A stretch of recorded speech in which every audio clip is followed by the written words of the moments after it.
Hello everyone, it's Raleigh and welcome to the channel. So, slight change of plans for me. I've been talking about the regional lore videos for quite a while now, and I'm still working on those. And I've what I said is I want to get those videos done before I do other videos, and that is still true, in the sense that I don't want to do any other like real structured videos. But I still want to do videos for you guys because I feel like I'm not uploading a lot of things right now to the channel. And I still want to upload some stuff to the channel besides just live streams because I feel like my live streams aren't super popular anyways. And I think to kind of just keep the whole thing kind of going a little bit, I wanted to upload some other stuff. So there's a video idea that I had, and I've kind of teased this a little bit, and I figured on this particular video, I didn't need to do a specific script, or you will kind of see by the title what I'm kind of talking about, but it's not like I can really write a script for this. So in today's video, what I would like to do is I would like to look at some trailers for Guild Wars 2. Now this is like pre-release, like right up until the release of the game trailers. I've picked out 5 of them. There is more. Back then, ArenaNet was incredibly active on YouTube. They were posting videos like daily. They were posting videos about what they were doing at the studio, about like, it's one of those things for someone that has been with the community for a long time. Like I've been talking about this like for the last year or so now, how different the ArenaNet of today is versus what it used to be, because it used to be so involved. Like I said, all these videos. If you guys have never seen any of the trailers for Guild Wars 2, we're gonna look at the 5 big ones that they released pre Guild Wars 2, and you can see in the comments too. Like I'm not gonna look at the comments, but you guys can watch them yourselves. You'll see in the comments like how hyped people were about Guild Wars 2. And how even to this day, like those trailers are really, really good, and they show Guild Wars 2 in a really interesting light. But that's not really what we're here for. We're not really here to kind of talk about like marketing and like what Arena could do better or whatever, right? Today, what I would like to do, which I thought was a really fun idea, and it's something that I've kind of teased a little bit over the last few weeks. But I would like to do is I would like to watch the trailers, and then I would like to look at specific instances of when we see something, or more specifically, like locations is probably the easiest ones to do. But also like if we see like characters or something, like and compare them to what they look like in game now. Like I thought it was a really fun idea to kind of look at, because I don't think people realize how much the game changed, even like when you look at the trailers versus the core game that came out. There was a lot of stuff that was redone in like 2 years before the game came even out. There was like they were changing major things. Like a lot of stuff was changed. So I kind of wanted to take the time today to do that. So what I'm gonna do, and I was kind of thinking about, like, I didn't want to end it with this trailer. So the first trailer that we're going to be watching is the infamous launch trailer. Now, again, for those of you that haven't been part of the community, or whatever, like even people that have been in the community for like 9-10 years, like you might have not seen this, right? Like for those of you that aren't the true, like way not true veterans, because even if you're 10 years, you're really a veteran, but like the veterans from like way, way, way, like Guild Wars 1 times, right? If you're not a veteran from those times, you might have not seen any of these trailers. And this particular one was very infamous because it was very confusing on what they were trying to do. And it seemed like, and it was kind of sad because the trailers they had done, all the other trailers we're going to look at, the other 4, were all done before this trailer, and it was kind of like this anti-hype thing because it was the launch trailer that came out like launch day, right? Like we were already in early access, people were already playing the game, but like launch day, this trailer came out, and everyone was like, "What is this?" It is a travesty, but I still wanted to look at it because there's still something that we can point out and look at. So we're gonna rip off the band-aid because I didn't want to. The thing is, I didn't want to end with that trailer because I feel like that would be kind of a downer by like looking at the like worst trailer. So we're gonna do the worst trailer first, and we're gonna kind of work our way through some of the other ones, because the other four are really, really good, and they got me like really hyped, and they're very like, you know, you get like goosebumps, you know, and like I don't know. So let's look at the trailer. I have it pulled up. Funnily enough, I couldn't find it. Guild Wars 2 does not have their own launch trailer, or ArenaNet does not have their own launch trailer for Guild Wars 2 on their YouTube page. I had to go on the GameSpot YouTube page, and I gotta pull it up here for you guys. But I had to go on the GameSpot YouTube page in order to find the launch trailer, and you guys will see right here. You guys can barely see it. From 12 years ago. Okay. So what we're gonna do is, like I kind of like to do, is we're gonna watch the trailer. I'm gonna probably like turn off my my face a little bit. Just kind of hide that. It's still gonna be like shrunk down in size. But what I'm gonna do is I'm gonna kind of let you guys see. I'll still be here, obviously, but gotta just remember turn my camera back on. Not that I really need to have the camera on, but anyways. So let's look at this trailer. I don't know how the sound is for you guys. So I'm hoping it's not too loud. I'm gonna kind of try to monitor it, so you guys might see some of the audio like you know, like in your ears or whatever, as I try to like fix it a little bit, because I don't know what it sounds like on your guys' end. But anyways, so this is the Infinite launch trailer. It's 2 minutes long. It's very strange. Okay, be ready for like the weirdest thing you've ever seen in your life. Like, don't even think Guild Wars 2, because it's weird, okay? And I don't know who the company is that made this. I would love to know more details about this. But anyways, enough said. Let's just do this.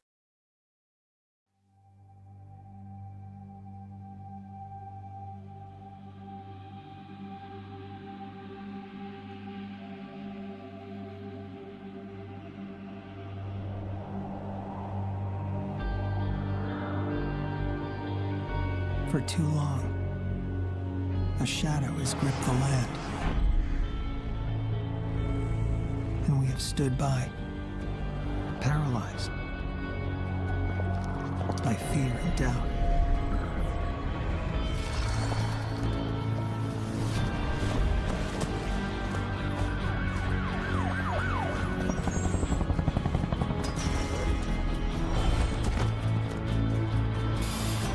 For those who dream of a better world, the time has come to open our eyes,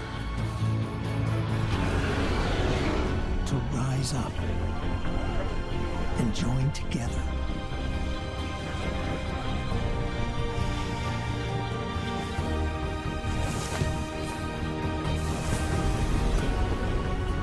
To reclaim what is ours.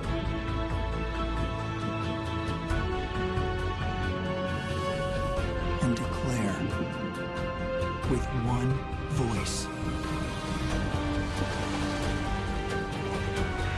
our time is now.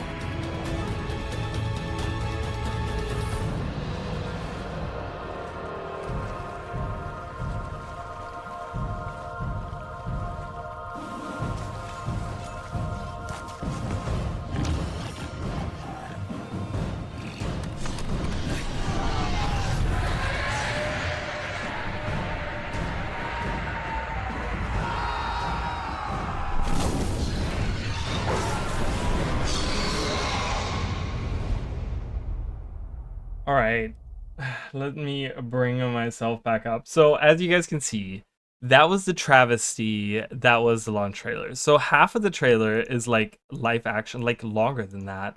It's like 80% of the trailer is live action, and it's like people talking about not even relevant things to Guild Wars 2, like our time is now and too long. The world has been under a shadow and stuff. It's really weird.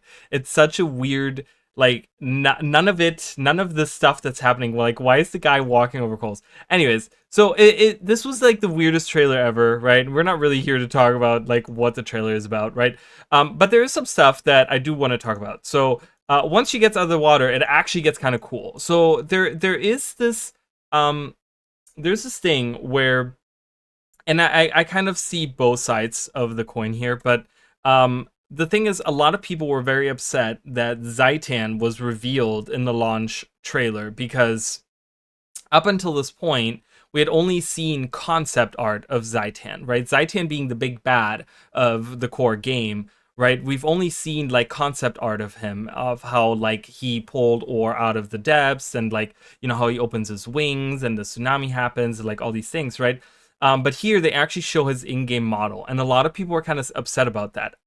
For me personally, when I saw that, I hadn't finished the story yet, right? But I was hyped. I was like, oh my god, he looks so cool, right? But what's really funny is that the whole setting is crazy because, you know, and it doesn't matter which side of the, you know, obviously if you haven't played through the core game, and I'm sorry that I'm spoiling for you the core boss, so there is a spoiler thing there, but nonetheless, you know, again, for us back then, we had kind of had that spoiled for us, you know, just what he looks like. I mean, it's really, which I guess is the big part of the Elder Dragons, kind of the mystery of what they look like, because they're not like pictures of them or whatever. But the crazy part is, and what I'm here to talk about is the setting, because in Guild Wars 1, or in Guild Wars 2, I'm sorry, in Guild Wars 2, we encounter, so there's ships out here, first of all. So there's airships, right? Which we see, obviously this is ore. You guys can see this immediately by them coming out of the water. There's the coral in the back, blah, blah, blah, right? And then there's ships, right? There's ships over here with people like, you know, this looks like Vigil people hanging out, fight, you know, Asern people, like probably part of the Vigil too. I can't really see what armor they're wearing. But they're here like fighting, right? But then it pans over to this shot, right? And like, what's so crazy about that shot is that the area that this is in, first of all, there's never, like right on the left over here is where the ship's parked, anchored. They don't park, they anchor. So the ship's anchored on the side right over here, which they don't do. The Lion Guard ships with the lion like emblem on it that we just saw, they don't, these ships never come down here. Okay, submarines. The submarines do like dock, I guess, anchoring and docking, I guess, whatever. Anyways, they dock on the shores, but like 2 maps earlier, right? I don't think we see a submarine even in Malkor's Leap. This is Cursed Shore. What are we looking at here? This is the lighthouse on the left side, this little lighthouse that's right in front. This area right here is the Promenade of the Gods, okay? And we see these submarines, we see this. I'm gonna go into that area in just a second and kind of show you guys where this is exactly. But the crazy part also is that Zaitan comes from behind there, which is kind of weird because, you know, there is clearly like land behind there, like he's not coming out of the ground, you know, and he attacks, which is not something that ever happens. This is the Promenade of the Gods. Promenade, whatever. Promenade of the Gods. Right, and you see the ships, you see the Lion Guard ship, you see the lighthouse here. This building, I think this might look a little different as well in game. But anyways, so Zaitan comes out and attacks them. Like, we don't even see a Ra where we actually encounter him. So let's look actually in game. And I'm on my character. I gotta swap between different places here. But let's go to that place, because that happens right here where it says shipyard. So this is the lighthouse that I was talking about. The other lighthouse, like we see one tower here and then the other tower here, and then we see the like archway right there. So we're gonna go in there and we're gonna go into the water right where the video is kind of like pointing at from. We're gonna kind of look at it and see how it's like. I don't think it looks very different, but I just want to point out that there's like ships and Zaitan is attacking outside of like a Ra. So first of all, this tower looks different. So I don't know if it's maybe this tower that we're looking at. I can't really tell. See, because like it clearly happens. Why are you going underwater? It clearly happens like over here-ish. See, you can't even get, like, clearly the landscape has changed.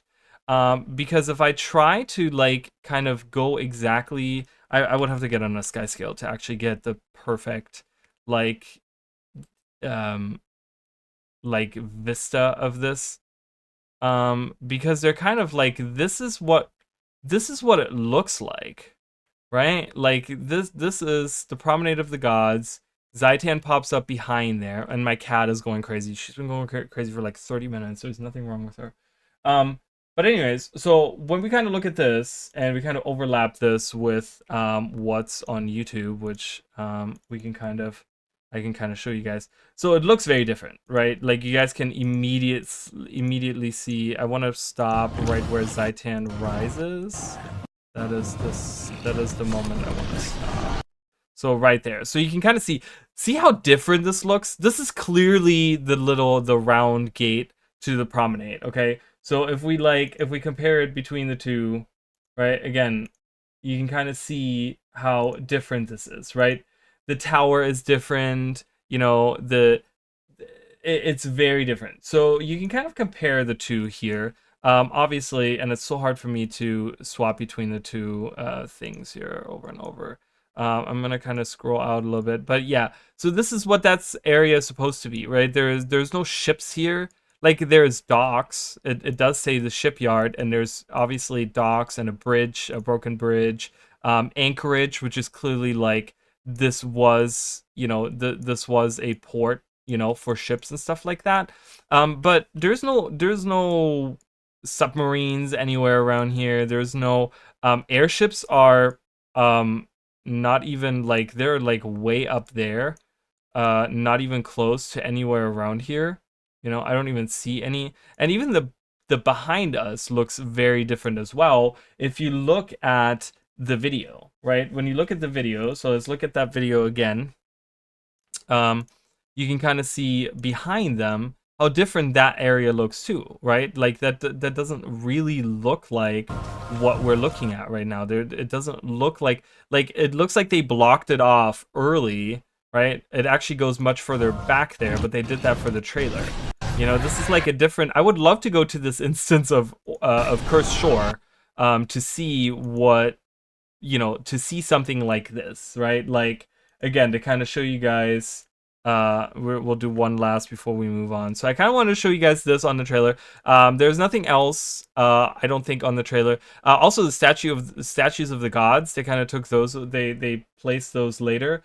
But yeah, so there's kind of your. I can even take away the UI, make even more room to kind of compare between the two, and we can do one last comparison between these guys there. So we can kind of see. So there you go, guys. So really interesting, right? Like I think some of you will really like these like I've done comparison videos on the channel between Guild Wars 1 and Guild Wars 2. This is a little bit of a different comparison. So that was the launch trailer, which was kind of such a nightmare. Even the comments you can read, I mean, it's bad. Okay, so we'll just leave that alone. We'll just move on, and we'll do the Gamescom trailer. I'm like, what? I can't even say this. I don't think I'm gonna watch the whole trailer. I'm gonna be honest with you guys, because sitting here for 5. If you guys want to watch the trailers on your own, you can. I just kind of specifically wanted to show you guys the launch trailer because it was such a disaster of a trailer. But here we're just kind of go through. We hear this really cool rendition of "Fear Not This Night," which is the piano rendition of it. And it kind of shows some of the movies that you see in game. There's a lot of these cinematics, right?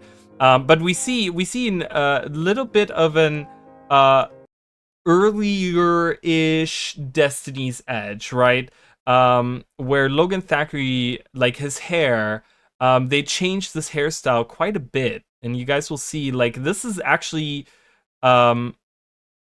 newer than because this is already when the Sylvari were reworked. I will show you guys. There's a point where the Sylvari, and we'll see it. There's actually in the trailer, in one of the trailers, you can actually see the old model of Kaith, which is actually, and even this is different because these what are they called? The I forgot the name of these, but these little things, they're actually brown in game. They're brown. You can't color them a different color. But anyways. The thing is, we'll talk about the Kaith model later, because there's something really funny to that whole aspect. I don't know where they're running, so I'm not going to be able to find every location, because I'm like, I have no idea where this could be. Anywhere, right? This is obviously outside of Fort Trinity. Does it kind of look like Fort Trinity? I mean, it does. I don't know if we can really, again, kind of compare that. Close-up shot. Here we have Orions. We're about to get to something really, really cool. So we have Orions, then we have Orion ship coming out of the. This is the Sparkfly Fen. I want to say the northwestern area where that ship comes out. I think that's what this is. This moment is. Then we have Crate under the water. Again, I don't really know where this is. So we kind of see old Lion's Arch. Lion's Arch has kind of changed as well. This, I think, is like the Mystic Forge looks a little different. The Mystic Forge has gone through changes as well. But I think this is pretty close to the release. There's going to be a moment. There's Divinity's Reach. There's going to be something that I can show you guys in a minute that is going to look kind of different. And specifically with Lion's Arch, like some of the cities have seen like saw big changes between like the trailers and the release, which is kind of crazy. So Lion's Arch actually did go through a change as well. But I think Divinity's Reach has kind of so Lion's Arch went through changes. Divinity's Reach not so much in the trailers, but every other city, I'm telling you guys, huge changes, huge, like to the point where like there are certain cities that you can't even recognize. So Divinity's Reach, I think, always had the concept. Like I think with Divinity's Reach, they had a concept and they kind of wanted to stick with it. And then once they had like, someone put a lot of effort into Divinity's Reach, I think. That's why we're seeing this as like this is already the final model, right? But look at this. So this is the Black Citadel. Now this doesn't really look like an in-game location. We can kind of try to find something that looks like this. Let's try to find something that looks like this, because I would like to find something that looks like that. Let's pull up the UI. So the Black Citadel, like I said, the racial cities saw a lot of changes. You will see Black Citadel, for example. I really wish we had the trailer version. I'm gonna be honest with you guys, because it is very different. So I think we're looking at like right over here, right? I think the shot that we're looking at is like, this is the shot. This is like it, right? Like I think we're kind of looking like this. I love that, you know, we're at the point where there's like people just running around on on mounts and stuff. But yeah, so that you can kind of see here, so you can kind of compare it. It's kind of a close up to the area that I'm looking at. Maybe I need to actually get it's almost like they have like a weird camera like thing that they do, but this is kind of, I think, because it's like tanks that you can kind of see. Maybe it's like a close-up shot, like, no, I think it's more like from this way or something, because you can see a lot of like this. So I think it's like this is the shot. Is this more the shot? Hold on. Let's see if we point it upward. Can't really zoom in. So I think this is it. So I think that's kind of what we're looking at. So that hasn't changed too much. You can kind of see a little bit of the changes in there. You can see a little bit like has changed on like the way that the buildings look and the ground. And again, it's kind of perspective too. They're doing like a weird like a long camera lens thing where like things from far away, like everything looks kind of like it's not that far away. It's all like smushed together. I think that's what a long lens does, right? Anyways, doesn't really matter. So, and then we see we get like a panning shot of the Imperator's core. I'm trying to get it to like right before. Okay, I'm gonna leave it right there with Ridlock. That's definitely an early model of Ridlock too. Okay, so again, like I said, it looks kind of the same. Here I can show you guys. So Imperator's core, kind of the same with a weird like round symbol on it or whatever. You can kind of see it. Um, kind of same. So, that's kind of that. Then they move over. Then we go to the next shot, which is so this is crazy. So the Gamescom trailer was closer to release. So we're kind of going backwards in development. Okay, so we did the launch trailer, which was like, you know, the launch day or whatever, right? They obviously made the trailer, they gave the footage to the people that made the trailer like way before. So we see a Radasum. You guys will see a really interesting Radasum later, but yeah. So we see Radasum. Now Radasum, I don't know if it's changed. I don't think it's changed. Let's kind of look at it in game. Let's go. Let's go have a look. See. Like I said, the racial cities are the craziest ones as we go back in time. So the changes, I'm telling you guys right now, are going to get more significant as time goes on, okay? Like, because we're going to go older and older. Like, I don't know if I kind of have sorted them this way. I'm kind of going, like, I opened 5 of them, and I'm just going, like, 1 through 5, and I don't really have them sorted. But, yeah, I mean, when you look at it, you know, luckily we can fly now, so this is also very handy for this little project. But yeah, so we can kind of do the same thing that they're doing in the trailer. You know, again, I can turn off the UI and we can kind of compare it. You know, I'm on the different side, but it's pretty close. Yeah, I mean, I think it's pretty close. I'm trying to get like the perfect perspective here. Yeah, I mean, that's pretty close, right? Like it looks like there's been some changes to some of the stuff here. Again, it's a lens thing, I want to say a little bit, but for the most part, this looks kind of the same. Okay. This area, I'm not going to show you guys. This looks pretty much exactly the same already. This is, I think, the Silvari home, and you guys... Okay, so this is interesting right here. So this is Old Lines Arch, okay? And you guys will kind of see, there's these weird, like, towers, and you can kind of see how this tower comes out of the ground.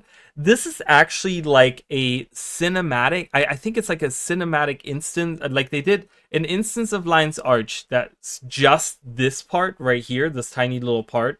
Like, it doesn't have the rest of Lines Arch, and it's just for the cinematic that they made this, because this tower, and like even this other tower, they don't exist in Old Lines Arch. And I can show you guys this in game, and I keep on having to switch back and forth, so pardon me as I jump back and forth. But I can actually, I think I still have the key on me, don't I? I do. Lines Pride, which lets you go back to Old Lines Arch, and we can kind of look in that same direction, and you guys will kind of see that it's very much, see, like these towers don't exist, because we're actually looking, we're looking straight through where they're pointing at. I want to say, let's see, I can't really tell. It's such a weird perspective because it's like a fly. I can't fly here, so you guys will have to kind of be okay. I don't know if it's from this part or if it's from, hold on, I gotta look at this again. So the Mystic Forge is right, like it's different. It just looks very different because you see these 2 towers right here. And then, wait, but there is the overpass is on the left. That's still, yeah, right there. This overpass is on the left. So as you guys can see, there is no big tower in the background, right? The line, the Grand Piazza, that's the Grand Piazza, right? Like that's over there. There's no giant tower. There's 4 towers. There's this tower, this tower, this tower, and that tower. And these are all very small towers. And it looks very different, like even when you look at the houses and stuff. So let's look at that again. With the things that I said. So you guys can see there's like, you know, the overpass on the left, and this would be like, I don't know, there's no bridge here either. And then there's like this big tower in the back, and then this big tower over here, and then this tower over here. Like, it's only this tower right here that I'm going along, and then this tower right here. These are the 2 towers that we see in the distance behind the 2. Those are the later 2, and then behind there is where the... So as you guys can see, I'm kind of beating a dead horse here. There's also another tower back there. These weird towers, like they don't even look like whatever these... I don't know what they are supposed to be. They're supposed to be towers, but like, what is the asset that they're using there? It's kind of weird. There's a program that you guys can find. I used it for Guild Wars 1. It's like a map thing where you can go into the files of Guild Wars 2 and you can look at the different maps. And I've done this for Guild Wars 1. We kind of did a whole trip through all the different maps and stuff. But there's also, I think you can do that for Guild Wars 2, because I've done it at some point in time. And you can look at the different maps, and you can kind of fly around the different maps, and you kind of see them or whatever. And this is a separate map from the actual Lion's Arch map. So, anyways, so we move on. Let's continue. What's next?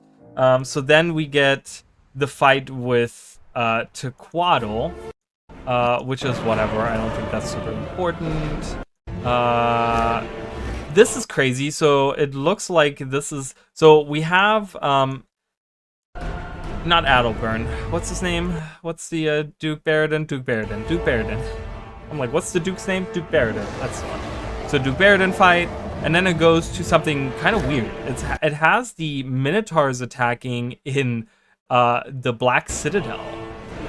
So this is the Black Citadel, again, right where we were, right where the tanks are and stuff like that, because you can see this is the big tank that's like stored backwards inside this. So when you guys look at the picture from earlier, we can actually look at the earlier, because it was almost the same. So guys, when you guys look at this,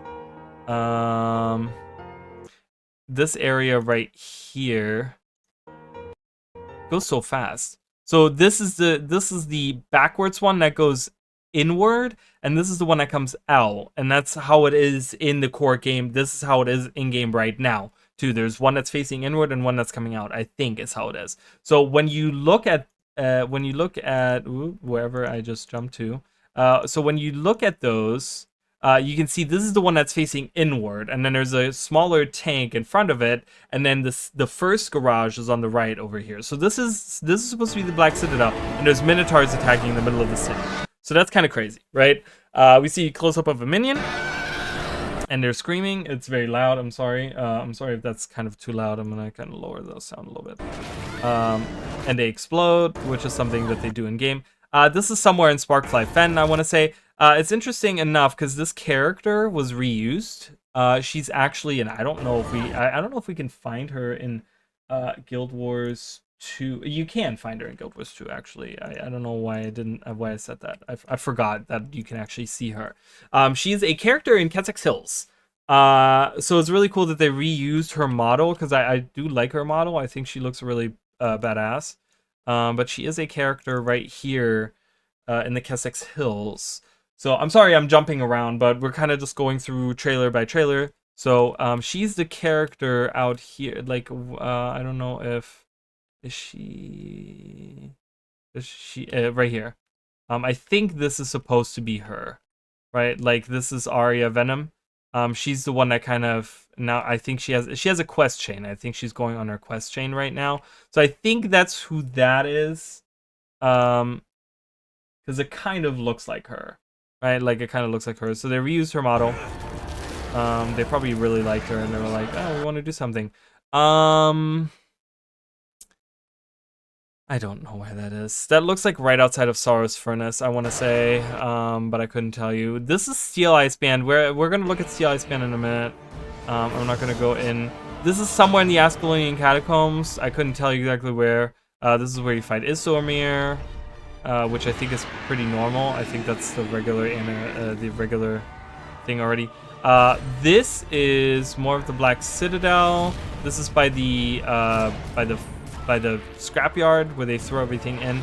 So it's kind of crazy to think that for the trailer, this is the Gamescom trailer, right? But like for the trailer, they used a lot of the racial cities to show off, like they're showing off skills is what they're doing right now. These are all this, like there's specific skill videos. So if you guys want to go through the ArenaNet YouTube channel, you can go in and they have like engineer skills and warrior skills and blah blah blah whatever from like 13-14 years ago. They have these little previews that you can watch, and they have like no music going on, and it's like it's kind of like they try to like really just kind of show them off and stuff. So it's kind of cool if you want to watch these. I think these are snippets of said trailers, kind of mushed together, but it's kind of cool to see. So that's the scrapyard. I don't know how different that is. Again, I don't think I'm gonna necessarily look at this.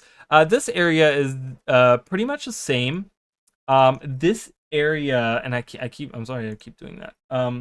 That area is actually the I want to say this looks like this area right here, the Despond Precipice, right? Like that's what it kind of looks like. I'm not gonna show it again. It looks kind of just like that. And sorry for the cut there. I was messing up with the screens again, so I had to actually make a little cut there. But anyways, so this area is the Despond whatever area, Despond Precipice, and then we actually get to see Kryta. So this is right outside of the garrison, just fighting outside of the garrison. Then this is Sparkfly Fen, which is weird because this is Sparkfly Fen fighting against ogres. These are ogre models. Not sure what we're fighting ogres in Sparkfly Fen, but again, just showing off skills. This is a human showing off the elite skill of the Hounds of Balthazar that you have, which is weird because there's 3 of them. And then there's the Forgeman. I don't know if the arena of the Forgeman looks like this. I can't imagine that it looks very different from this. But yeah, there it is for you guys to see. So, and one guy got hit by that, which was funny. So just for those of you that didn't play Guild Wars 1, the Forgeman was a boss that was in Guild Wars 1, and then he made a return in Guild Wars 2, and then made a re-return in Iceboot Saga, which was kind of cool to see him again and kind of be reused with new mechanics and stuff. The way the guy fell was very unrealistic. This video is crazy. So this was the video that showed off the thief skills, and I remember when the video came out for the thief, the like reveal of the thief or whatever, where they showed off what the thief can do. People were so hyped. They were so hyped for like dual pistols, and you know, like we had assassins in Guild Wars 1, but they were very much like they used daggers, and you know, they were kind of like they were tied to Cantha, and you know, they had like Asian theme and stuff. Like it was kind of cool to see like an assassin type, like the thief, the rogue, right? But like you can dress, you know, obviously she's super sexy dressed too, you know, like very rogue like, you know. But yeah, she is pretty badass. We'll see her in action. She jumps from rooftop to rooftop with a sword in hand. So that was really cool. This is obviously right in Shaymore. There's the little this you can find the little, it's almost like a treehouse that you can find over there. But what's really cool about her, and I kind of want to show this. So what's really cool about her is you can actually see her model also be reused in game. Not that we like reused models, but it's just kind of cool when you see there is a character, there's a and this might be like, I don't know if I use this as a did you know or not. I wanted to use it as a did you know. Like if you guys don't know, I make shorts about like little fun facts about Guild Wars 2. But there's a pickpocket, there's a pickpocket quote unquote enemy in the game that is actually in the cell right here, and it's actually her model. Okay, and you can actually, so you see Son of Svanya hanging out in there. He's captured in there, and she's right in there. Oh, it's the male model. Okay, so they have a female and a male model. The female model, but as you can see, it's a gray, which means that they're like really low level. Oh, I was almost able to. There we go. Can I not target him? I can attack him though. I know that. Can't reach him. Seriously? There it is. I'm dying. Okay, so he died. I don't know if the female is gonna respawn. They just sit in there. I think there's a way to like, if you like aggro them, you can actually, they can walk out of it and they can actually follow you around. But in this day and age, it's so easy to accidentally kill them with just being, is just crazy. But yeah, so I don't know if she's gonna respawn, but we'll kind of continue. I'll look in a second to see if she will respawn. But yeah, so that's that is, they reused her model, I believe. If it's not her exact model, then it is very close to what she looks like. Okay, very close to what she looks like.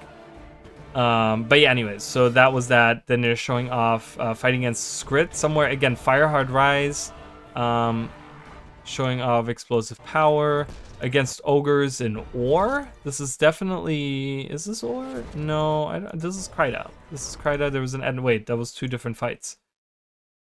Yeah, this is definitely ore. They're fighting ogres in ore. So again, really kind of just trying to showcase different locations, I guess, in the game. Etten smashing a dude in Kryta. And Shaymore again, the same thief from earlier. It's a guardian jumping around. It's a Drake outside of the caves that were like actually in game. This area, I don't know. It's Harathi Hinterlands, I'm guessing, is all of this. Somewhere in Kryta, right here. Just showing off skills. There's Zoja showing off the 2 on the scepter. Showing off transformations of the Norn in Holbrak, which again doesn't look very different.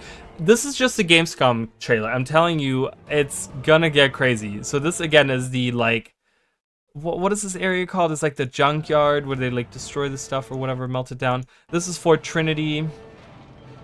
I think Fort Trinity, like this is exactly what Fort Trinity looks like. I don't think they changed it very much.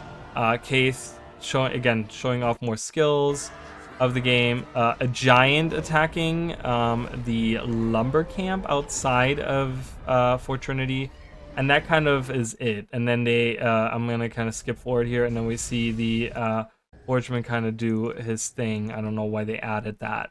But anyways, so I let me look in game real quick to see if someone has respawned. Oh yeah, so it's her. So you can kind of see her model a little bit. I don't know if you guys can really see it, but it is that same outfit with the ponytail, red black hair, and yeah, I don't know if there's a way to like. Is there a way to like? I know I have taunt, right? Like.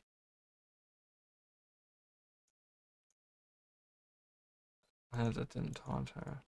Yeah, there's no abilities that don't do damage anymore in the game.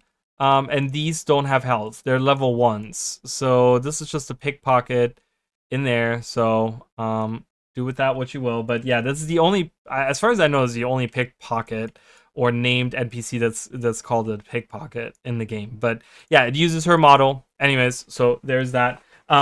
Now, what was I doing? I don't even remember. Okay, next trailer. That's what we're doing. Okay, let's close this trailer. Let's move on. So we have a teaser trailer. 13 years. Okay, let's do the teaser trailer later. Let's do the Manifesto. Now, the Manifesto trailer was really, really cool. Oh, you guys can't see it. Okay.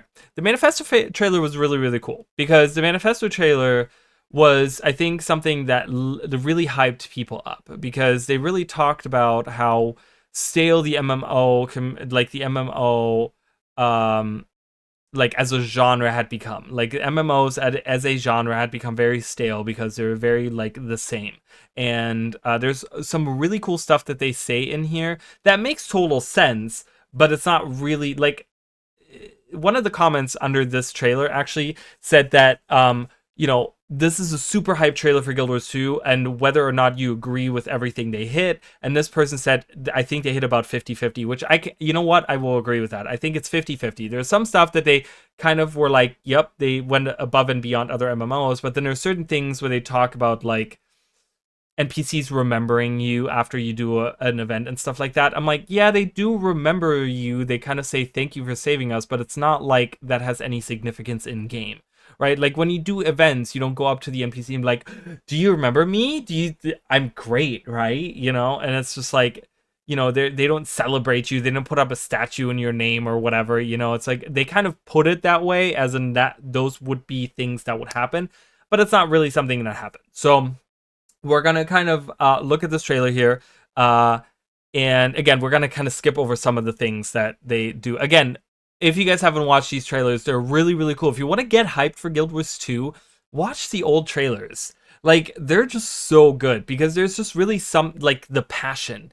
You can feel the passion that these people had when they made Guild Wars 2, which is one of the things that I'm kind of missing nowadays, right? Like as we go through the trailers, I don't know, because I stop and go and I forward and I move back and I d and I move between game and trailer and stuff. I don't know if it really comes across how amazing these trailers were, but they were hyping up the people so much for Guild Wars 2. So anyways, Manifesto trailer. We're going ArenaNet. I'm gonna kind of lower the sound again. So Shaymore looks very interesting because you can actually see inside of the house right here. This is the house that you spawn in Guild Wars 2. It's very, very, very strange. I'm gonna see. Let's see if we can kind of get like the same view of that. Why is the game not showing for you guys? Oh, there we go. Okay. I don't know why that was. So that is the house right there that I'm talking about. Right here, this house, right? This is the house that you originally spawned in. Now you spawn like, what, like right here or something, like right there. That's where you spawn, right? But yeah, so Divinity's Reach. I think the walls got larger too. Did they do the walls larger? I mean, this is a massive gate. Like, why would you ever build it that high? But anyways, let's look at the trailer here and kind of compare. Yeah, I think again, it might be a perspective thing, but it looks like the walls got a little bit bigger. But yeah, so the house doesn't exist. It's just the inside of the house that's shown here, because you can see the rooms and the windows from that you would see from the inside. You can see everything that you would be able to see on the inside, but you can see it from outside, but you can't see the outside, which is just very strange. So anyways, love that they showed that off. Divinity's Reach, like I said, didn't really change that much. Obviously, this is during the day. But yeah, so again, Divinity's Reach hasn't really changed. I thought the greenery that's on top of this and that's along the side here didn't exist. Like, I thought these didn't exist, but they actually do exist. I've never noticed them between the two. So I was talking about these vines over here.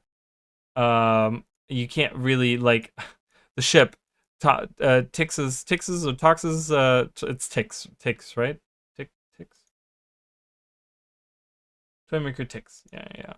Tix's airship is in the back, so it kind of looks weird. But I thought these vine things in the back didn't exist, and I thought the shrubbery on top of the palace didn't exist, but it actually does exist.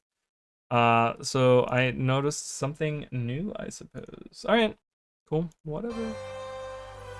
So, like I said, didn't change very much. To innovate, so Guild Wars 2 is our opportunity to question everything, to make a game that defies existing conventions. So right here, you will actually see this is the early model of Kaith. So you hear Mike O'Brien, he was one of the 3 founders of Guild Wars, or of ArenaNet, and he was the last remaining, like, he was the last president of ArenaNet, and he left. How many years ago is this now? 4 years ago, something like that. He left the studio finally. Like, he was the last one of the presidents of the founders or whatever, like the OG people, to leave, which was very saddening, because I think his vision. I think by the end of it, he had kind of lost his drive a little bit, and I think it was probably for the best that he left. But I think Mike O'Brien had like a really great vision for the longest time, and I think he created like a really great like company, and and obviously it takes more than one man to make a company, but I think he did a really good job. But anyways, so here, this is Kaith. So if you guys remember, there was a short that I made where we talked about the remaking of the Sylvari. So the Sylvari are like the elven race, right, of Guild Wars 2. But ArenaNet never wanted that to be the case. They wanted them to be specifically different. They didn't want them to look like elves. They wanted them to be actual plant creatures. And they wanted them to actually look like they were made out of trees and stuff. but the old models of the Sylvari, and I made a short on that. You guys can go on my shorts. You can kind of look at it. There's some concept art, some different things that I've kind of shown off on there. But and this is the early model of Kate, which looks more like an elf, right? She looks like an elf. She has the pointy ears that elves have, right? And she doesn't look like she's actually growing the armor out of her. Like, the idea was that the cultural armor of the Sylvari were supposed to look like there were parts of them, like they grow them out of themselves. And this looks more like she just puts, like, you know, leaves on her breasts, right, to hold them, and, like, you know, twirls a little bit of, like, vine around her arm to make, like, something there, right? It doesn't look like it grows out of her. She doesn't, like, her hair looks a little, like, organic in a way, but it still kind of looks like hair, right? And, like, they wanted to step away from that, so they redid what the Sylvari looked like really close to release. So between the last trailer that we just watched, I mean, you guys saw Kate in that trailer, how she looked, and this, like, there was a big change with the Sylvari. But what the cool part is that, or what the funny part is that the way that Kate is described in the book, as far as I remember, I will say, as far as I remember, in the book Edge of Destiny, Kate is described this way. She's actually described with short hair. She doesn't have long hair. Like, in the actual game, she has, like, this longer hair, right? She has, like, a little bit. It goes, like, way further than her face and stuff. But I think in the book she's actually described to look more like this, which is very funny. So you can kind of see where, like, the writing of the book happened before the game came out, and then this major change happened to the Sylvari. But yeah, so you can kind of see, I think we're going to see another shot of some Sylvari later on, where you can see a little bit more. And then again, this hairstyle, I talked about this hairstyle has changed so much. They kept this on Logan Thackeray, and it looked like they worked on hair specifically, because even Air's hair looks like Lego hair, okay? Like, all of this looks like Lego hair. So someone, before the release, went through and said, no, we're not doing this. We need to change what the hair looks like, If you love MMOs, because it doesn't look you'll good, wanna check you out know? Guild Wars 2. And if you hate MMOs, And then we Guild Wars have 2 Mike takes O'Brien everything talking. fully He's the forward. founder. It's got And we love get about a Guild Wars couple 1 of shots here and puts of Divinity's Reach. Again, the Divinity's Reach didn't change much. The circus is down there. This is the orchestra thing, blah, whatever. I think maybe this changed a little bit, but you know, even, you know, there's nothing nothing crazy. Like I said, these viney things, I thought they weren't there in Divinity's Reach, but they actually are. So storyline, a new Gridlock, system to get people playing together. Grawl. This is The look of Guild Wars 2 is stylized. We're going for a painterly, illustrated. so guys, this right here, okay? I'm about to blow your mind. Just by the shot, you should be able to tell exactly where we are, or where we're supposed to be, right? There's a tree suspended by chains in the air. That is so metal. Like it's crazy, okay? But I'm going to show you guys, like, as it pans up, you guys will not believe where this is supposed to be. Or you guys might believe where it is. This is supposed to be the Black Citadel. Now, doesn't this make a little bit more sense as the Black Citadel? So first of all, the Black Citadel as it is now, in-game, is very open. There's a lot of open space. There's nothing, it's not very closed. It's not, you know, it's very open. Like, all the buildings are, there's sky everywhere, and you can look everywhere, and blah, blah, blah, whatever.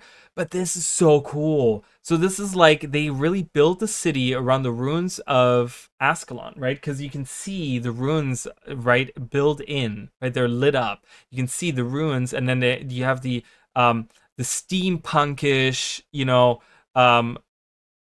like steam engine, like all these like different things that the char are all about, like really closely packed together, build around it, right? And this is the city, and black smoke is rising from everywhere, and it looks so different to what our Black Citadel looks like. I don't even know what part of the Black Citadel this was supposed to be at some point, but doesn't this look different? I'm gonna give you guys another pan over, like, just pay attention, like, just look at that area, and I just want to make sure that I am on the highest. Back then it was 1080 was the highest that they could do. No 4K for us, okay? But just kind of look at this as we pan, because once you see it in motion, watch this. Look at this. Isn't that crazy how different that looks from the black Citadel that we got? It's actually black, right? Like, the Citadel that we got now is more like silver, right? It's like metal colored, right? Because it's not like black, but this looks black. It's dark. It's very like, ooh, like there's exhaust fumes everywhere, and it's like shady characters behind every corner, you know, like so cool to me. I love this, and I wish we had a black Citadel that looked like this. But I'm guessing, here's my guess as to why we didn't get a black Citadel that looked like this. Is probably because it makes it unmanageable to navigate, right? Because you have all these nooks and crannies everywhere, and you're trying to put all these little details in there, and then it becomes kind of like a nightmare. The thing is that Divinity's Reach has over, you know, because there's all these streets in Divinity's Reach and back alleys and under here and over there and blah, blah, blah, blah, blah, and these inns and this house you can explore and the whatever, right, and the different districts and da-da-da. The thing, though, is that it has you always have, like, you can orientate yourself based on where the highways that lead up to the palace are, right? Like, but if you're like, you know, imagine you're down here in this like little, like you're walking through here, yeah, you can see the Imperator's Core up here, right? The large like orb like structure, but you know, from down there you might not be really able to see it, and you might not able to navigate and where you need to go, and then you have to use your map, and then everything is kind of laid really close together, and it becomes kind of like crammed, and it's like, oh, do I turn right here? Do I turn left here? Like, where was I? What was I playing the other day? Was it like an Elden Ring or something? I was playing something, and I was like, oh, if I go in here, but then it's here, and then it's like, it's like, oh no, I gotta go around, and it's just, you know, I think that's why they did it. They wanted to make it more open, so it's like, oh, okay, over here is where the merchants are, over here is where you do the crafting, over here is where the Imperator's Core is, over here is where they're like, whatever, right? So, but just imagine how amazing a black Citadel looked like that. This is not Sparkfly Fen. I think this is the entrance area. This might either be Sparkfly Fen or the entrance area to Mount Maelstrom, where this is the Minister's Chamber. Again, didn't change. The Minister's Chamber looks just like this in Guild Wars 2 in the game. This is Ore. I don't know where this is. Just so you guys know, I did watch these trailers earlier. I kind of skimmed through them to kind of get an idea of what I'm looking at. But I don't know what I'm looking at here. Like, it's some kind of gate. It just doesn't really, I don't know if this is a raw, or if this is like a location that was completely rebuilt. It looks like is that Kaith stretching? It's someone in green with white hair stretching. I don't know what this location is, but this is supposed to be somewhere in Ore. This is clearly Orion's structure here. I don't think this is in game. I'm gonna be honest with you. I think this is a location that doesn't exist anymore. All right, Colin Johansson over here. Skill videos. Again, they jump through this too quickly. This is Firehard Rise. Colin Johansson is now a game director. Actually, he's not designer anymore. So this is, I think this is outside of, this is Gandharan Fields outside of the Ascalonian settlement. I don't know exactly where, so I'm not going to try to find it exactly in game. As a structure, the MMO has lost the ability to make the player feel like a hero. Reese Sosby was one of the writers of the books. She's a game designer, but she's really cool. She has really cool ideas. If again, watch the trailer as a whole and kind of look through it, the Manifesto trailer. So this next part is really cool, and I don't need to show you guys in game. So as Colin is talking, he's talking about you know, you get a quest where the centaurs are said to be attacking the town, and I'm actually gonna have him actually say this. Okay. Quest text that tells you I'm being attacked by these horrible things, and it's not actually happening. In the game world, these horrible centaurs are standing around in a field, and you get a quest step that says go kill 10 centaurs. We don't think that's okay. You see what's happening. You see centaurs running to the trading post, knocking the walls down, burning and killing the merchants. We do not want. So, as you guys kind of heard, and I was playing around the sound there, but he was saying that he didn't want this, like, he wanted these things that, you know, in other MMOs, even new MMOs do this. You go to a location and they're just like, oh my god, these horrible centaurs are attacking our town. Please kill 10 of them, right? And you're just like, oh, okay. And you go away from wherever you got the quest. You turn around and you look, and they're like, oh, they're in our fields. They're destroying our fields, and they're just standing in the field. There's like centaurs just standing in the field. They're not doing anything, right? And so the idea, like one of the main ideas for Guild Wars 2 was just that these things would actively happen, and that's where dynamic events came from. But when we look at what actual dynamic event they're talking about the waterworks being destroyed. Or they're not talking about it, but they're using this as an example of things happening in the game world. But if you guys have ever done this event, and many people will have done this, I think 99% of people have done this event, this is not done by centaurs. This is actually done by bandits, and it's actually done from the other side. It's actually, they come up the hill from behind where this camera is, and they go up and they destroyed this one, and then this one, and then that one. It's not actually centaurs running through destroying these. And it gets really funny if you pay attention to what's happening right here in the trailer. This pipe is about to break. It breaks, and it actually crushes the centaurs, which is just really funny. So it actually falls right on top of them. If you see like the last shot, it actually like crushes this guy. You can clearly see it in this guy right there. So like right there, they're running into it. But anyways, so in game, this is not done by the centaurs. This is actually done by the bandits. So again, they use this as for the trailer. They changed it around. They made it a little bit cinematic, a little bit more cinematic. This bridge. So this is the next part, right? And in Guild Wars 2, it's your this bridge. I don't think this is exploded from the bottom up. There's like this bridge in game. This is in Snowdon Drifts. There's a bridge you can go across, and it can be destroyed. But I think it's actually destroyed by Svanir bringing explosives, and it's not like electrical charges going up and exploding it, or like destroying it or whatever, right? So again, another difference. This, might have changed. It might have just done it for this trailer. Again, a way to like hype the people up, show them stuff. This, I don't know if this happens in game. If this, I think this does get destroyed. This is right where, and I'll show you guys. I don't know why I keep minimizing that because it doesn't. Let me show you guys in game where that is this little right over here. That's this little the crossings post. I think that can actually, if the centaurs attack it, that can actually be destroyed. But with how overpowered everyone is in game, like this little, I think this is what this is.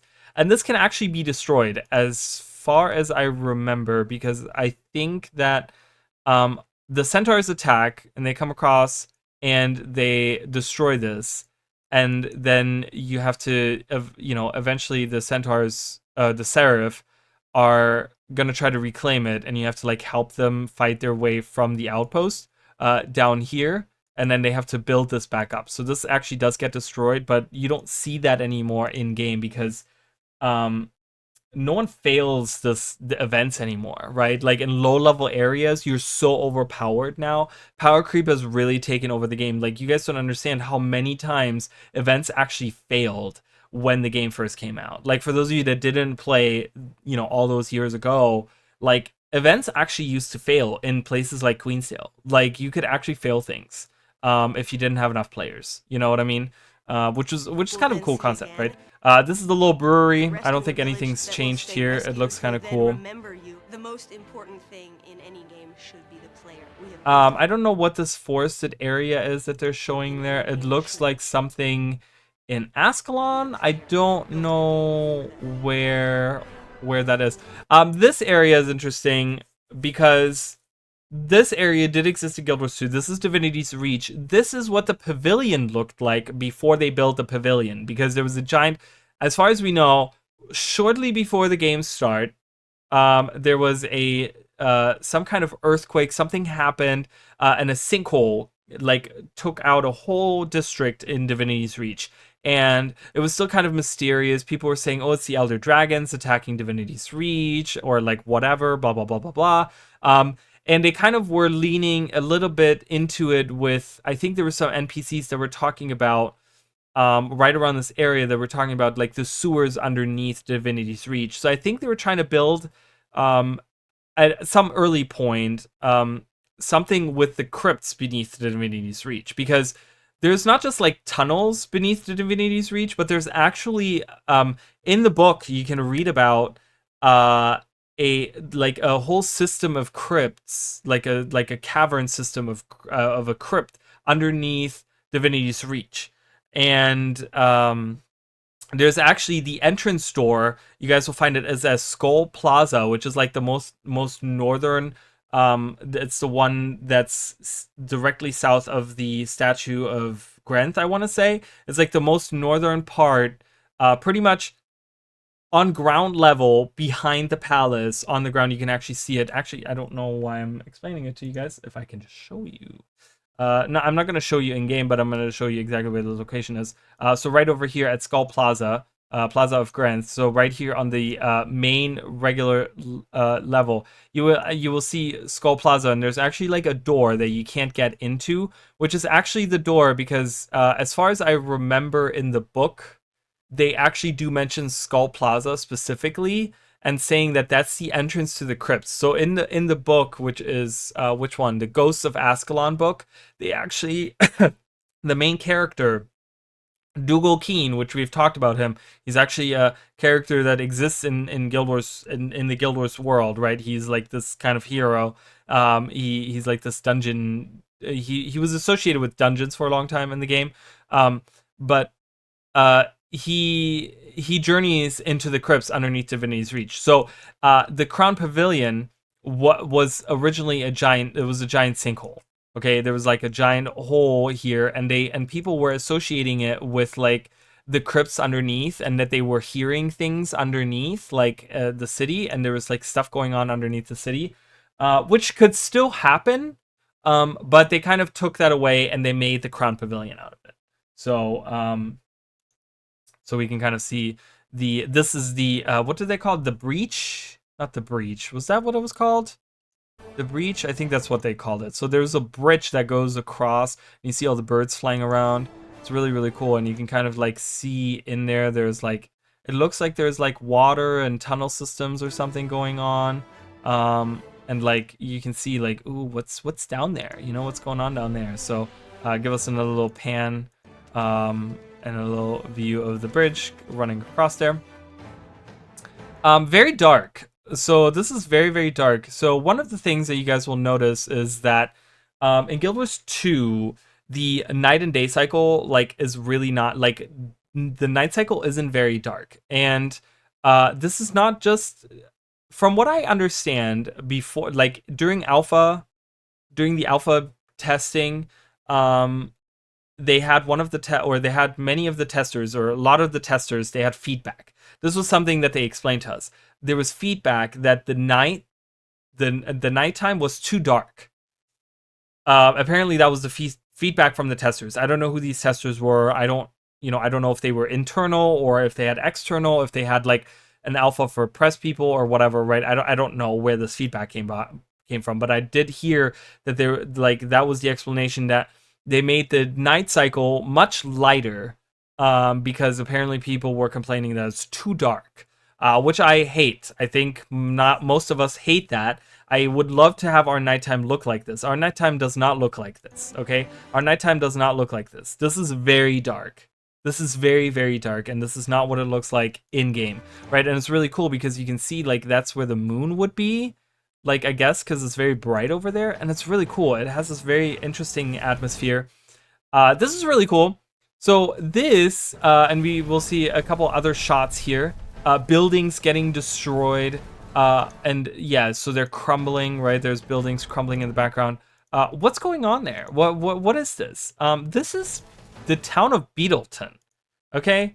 Like, I just want you to know, I want you guys to know that this is the town of Beetleton, okay? For those of you that don't believe me, I will show you guys right now that this is the town of Beetleton, and the town of Beetleton does not get attacked like that, okay? It does not get set ablaze, it does not get attacked by anything, there is no siege weaponry, none of that. But you can clearly see, and I hate that the magic snow is there because this is right where I need to go, but you can kind of see that the NPCs in the video are running from over here. They're running across and they're running past. You can see specifically, pay attention to these rugs that are on the side of this building.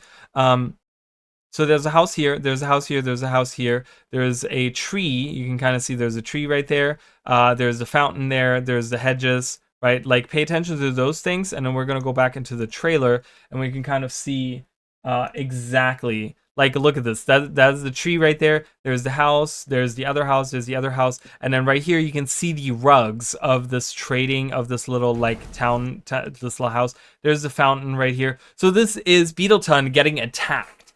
It's not something that happens in game. Beetleton does not get attacked in game. Okay, so again, it would be really cool to kind of have that. Wouldn't it be cool if the centaurs attacked Beetleton and you had to defend it?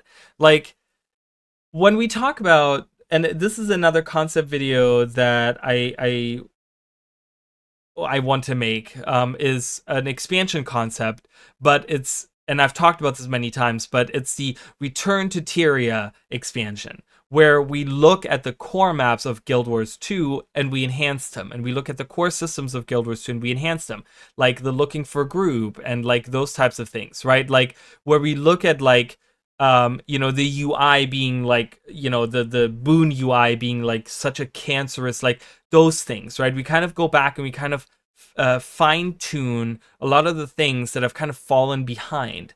We're not adding new maps, but what we're doing instead is we're looking at older events and seeing how we can kind of expand on them or change them a little bit or make them more interesting, right? So the ArenaNet over the last like 12 years have added so many different ways of creating events and doing different things in games. Different technology has come, different systems that they've implemented. They've changed the code of the game so much that there's all these different things they can do. Like, one of the major things is having water on different levels on the map, right? And that would be really cool because the water has always been very level, and that's why the you know, it had to or it was always on one level up until the last expansion, right? So they had to, if they wanted water on the map, they kind of had to build it around this one line, right? Like, there's a line, and then you have to build around, if you want like a pond, or you know, something like that, or an part of an ocean or whatever. You have to like build underneath this line, right? And then you get the water, and everything else has to happen above this line, right? And that's how you kind of like, you get these valleys and you get these different things and rivers and stuff like that. But if they could, now they can do it on different levels, right? Which is something that only recently happened. So wouldn't it be cool if they go in and maybe make like some of the maps more vertical? Maybe add a little bit of height here or lower this a little bit, and like, you know, oh, this doesn't have to be at the same level. Like, we can have maybe you know, like this fountain or whatever that's at a higher level, right? Or we could have this river that's maybe at like a lower level than what the sea level is at, or something, you know, like something like that, where they kind of change the face, where they're not very flat, but we have like elevation, right? So again, kind of cool, but kind of way off track there.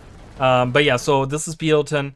They're running by, and this is just showing that. Then this is really cool, like another concept, you know, because we talk about like the cities being attacked and stuff like that. That would be kind of cool. Might be a little, I don't know, like, you can use your skills in the core cities. So having the cities maybe be having some events maybe on the outskirts of the cities might not be a bad idea. Like, having like defending the cities from attacking forces outside or something wouldn't necessarily be a bad idea. I get that they don't want to do like, oh, new players, and you know, you want to have like your city, like back in the day, for those of you that don't know, and this is going to be a very long video, but for those of you that don't know, back in the day,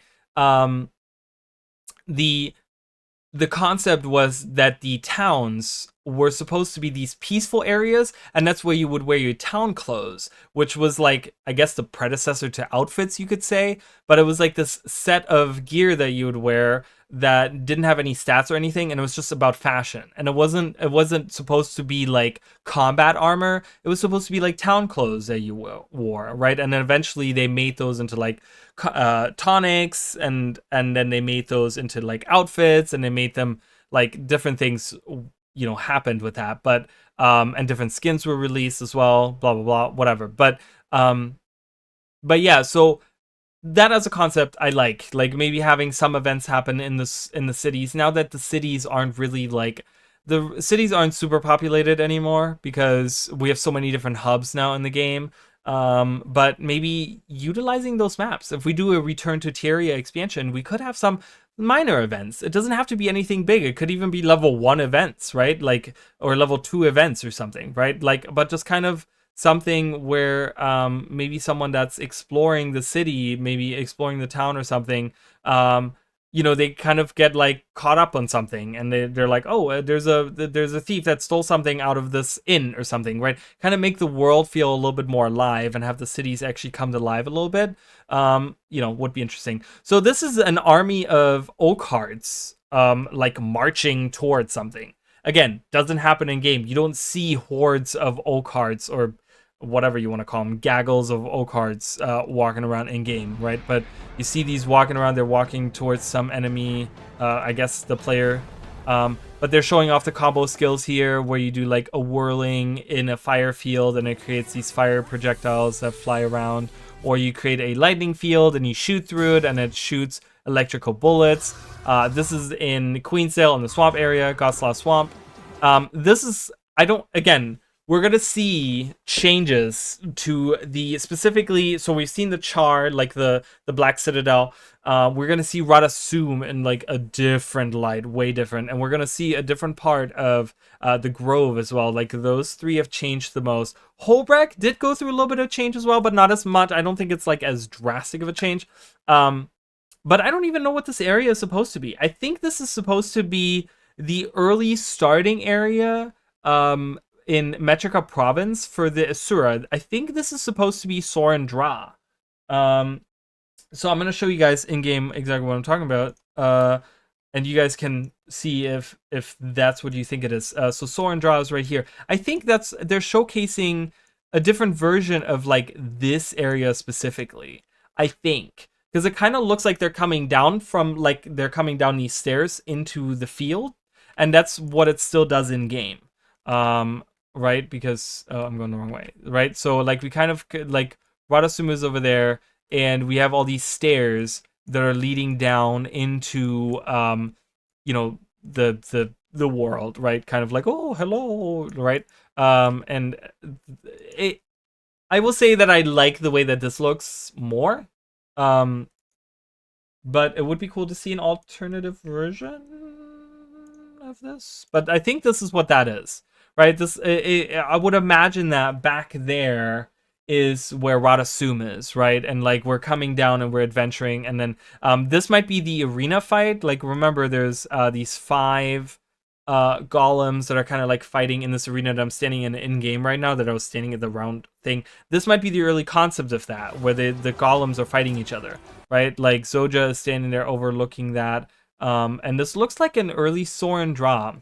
If it's not Soren Dra, this might be an early concept of the Asuran area, specifically not Asuran area, but the Asuran area of what is this called? Oh, Brisbane Wildlands. Like this area right here. If you go there, it looks kind of like this. We recently in game went through this in one of the streams. We kind of walked through this area, and there's a lot of really interesting details.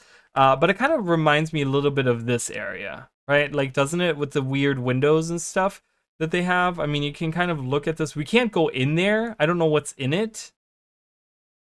We've never been able to go in there. I would love to go in there and see what's up in there. But if you look at it, that it kind of reminds me of that, right? It kind of reminds me of like the blue windows right here. Like that's kind of the same thing, right? So I don't know. It could be either of those. And then we have a guy jump out of the suit here. He's like, hiya, and he jumps out. I don't know what that area was. I want to say this is like the Infinity Coil reactor, which is, but it looks again very different. I think this might just be a concept of something. Showing off more skills, swimming underwater, showing off some more Ascalon stuff, action shot, Kryda right here. Yeah, Phoenix worked a lot different than it does now. Phoenix used to bounce, I think. So you guys can kind of see the skill Phoenix bouncing off the enemy Skrit and Kryta right here, bouncing from enemy to enemy. And then there is Water Trident that they show off, which is like a really cool animation. This is an Ore, fighting Skrit and Ore, very, very cute. Fighting a Drake in Gosla Swamp. This is somewhere in Ascalon. Again, Ore. Fighting on some random beach in Ore. I'm not exactly sure. Then they show the Shadow Behemoth. They're showing the big hands, the elemental hands that we fight. Then we get a cool shot of this is so it's kind of interesting to see. Like this part right here looks very interesting, right? And you're just like, oh, when you watch the trailer, like watch this part. Just watch this part. You don't even need sound. Just watch this next part.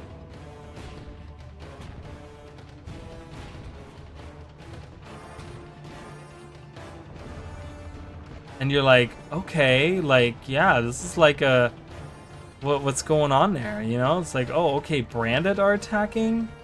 Okay, yeah, you see the cannons right here, branded are attacking, you know, and you're just like, wow, that must be like a really cool place. That's like really, really awesome.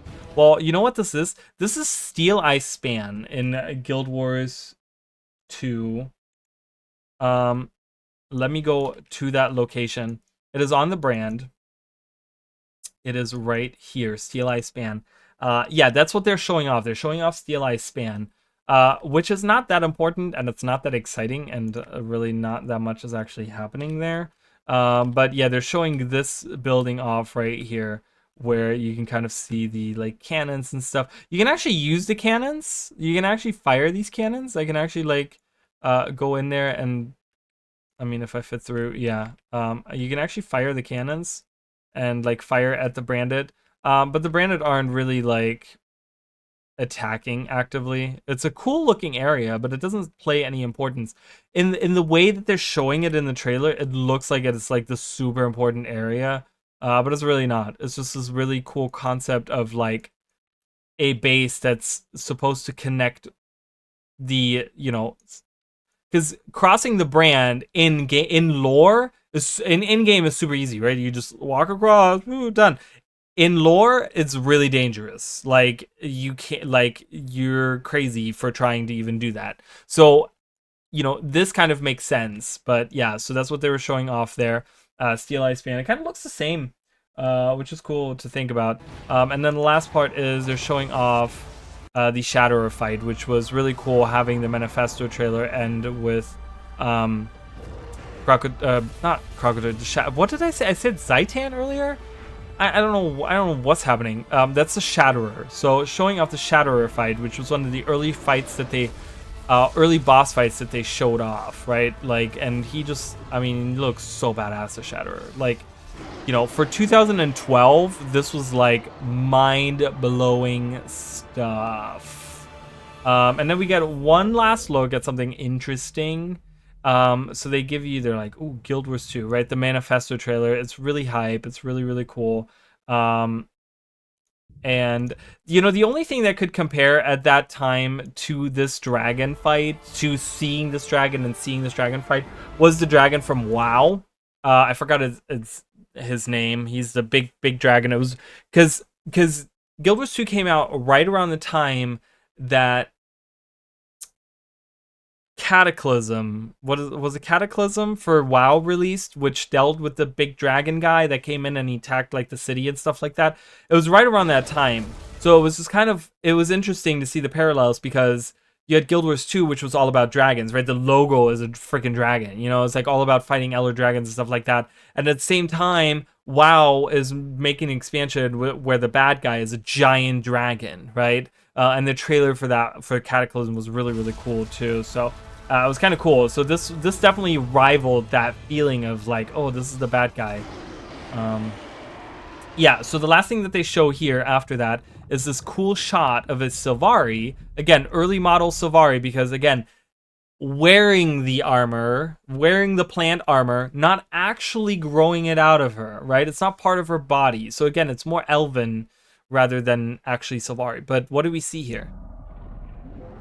A Leviathan floating by. So this was really crazy because people, for the longest time, they were thinking, is this Zaitan?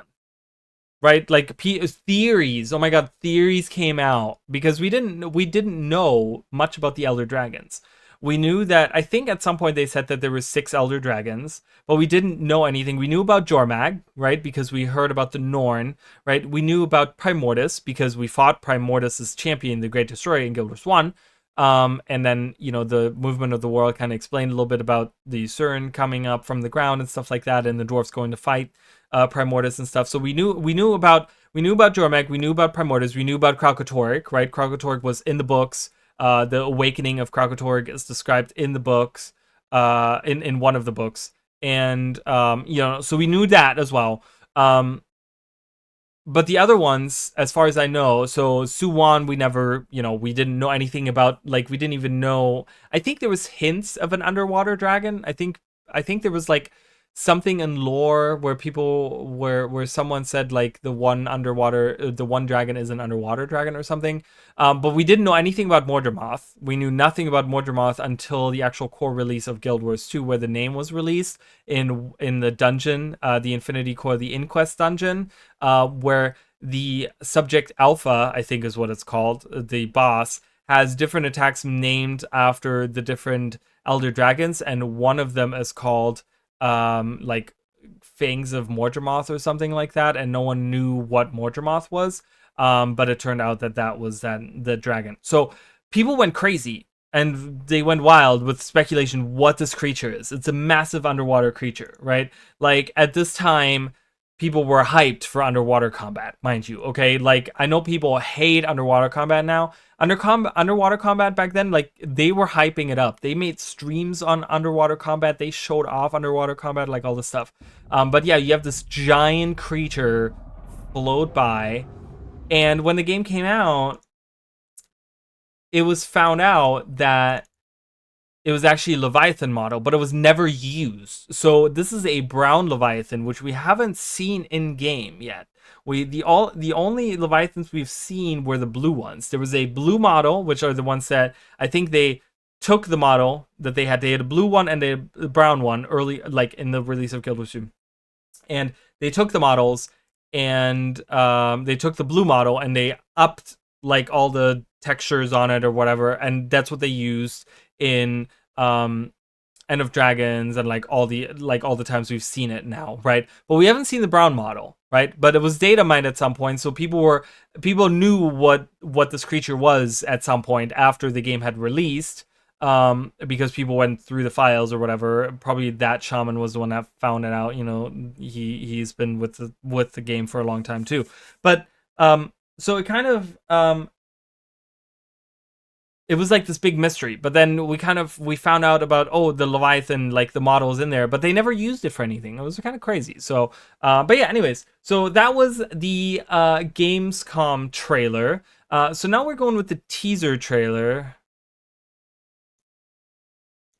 15 years ago. So the teaser trailer, do we know exactly a date when this was released?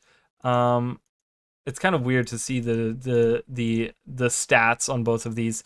So we're gonna watch the teaser trailer and then we're gonna watch the Races of Tyria trailer. They're both fairly long trailers, but I don't know. This is where we're probably gonna see the largest discrepancies, I think, specifically with the different towns and stuff like that. So we're gonna go in.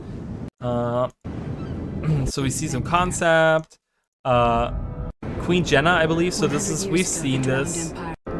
This is Zaitan, or we see a bunch of the concept art in action, but this is where the concept art comes to life. And I remember this was a very, very this teaser trailer, just this moment, the moment where Divinity's Reach goes from concept art to actually in-game model. Like, they have this little transition where it kind of like ooh, transforms into the in-game model, people freaking went nuts. They were like, oh my god, this is the first game. I remember back then so many people were talking about it. This is the first game where like concept art actually looks like the in-game stuff and blah blah blah. Like, remember guys, this was 2010 at the time, right? Like what is this, 15 years ago? 2009. This was 2009, okay? Like 2009 and 2024, like way different times when it comes to gaming. Gaming has evolved a lot in those last 15 years, but yeah, for an MMO to have concept art that actually looks like something like, or have something in game that actually looks like concept art was like mind blowing. So just watch this transition. Or like watch that. It is time for legends to become real. Ooh, and people were so impressed by that. I can tell you, people were so impressed. Obviously, this doesn't look anything like Divinity's Reach now does. I think the silhouette is very different now to what it looks like in game. And we can look at it. We can actually look at it. We can go back to Shamor. Because you don't see the palace. The palace is actually like, I think it's in the silhouette, right? Like on the when you look from the outside. Yeah, it looks very different.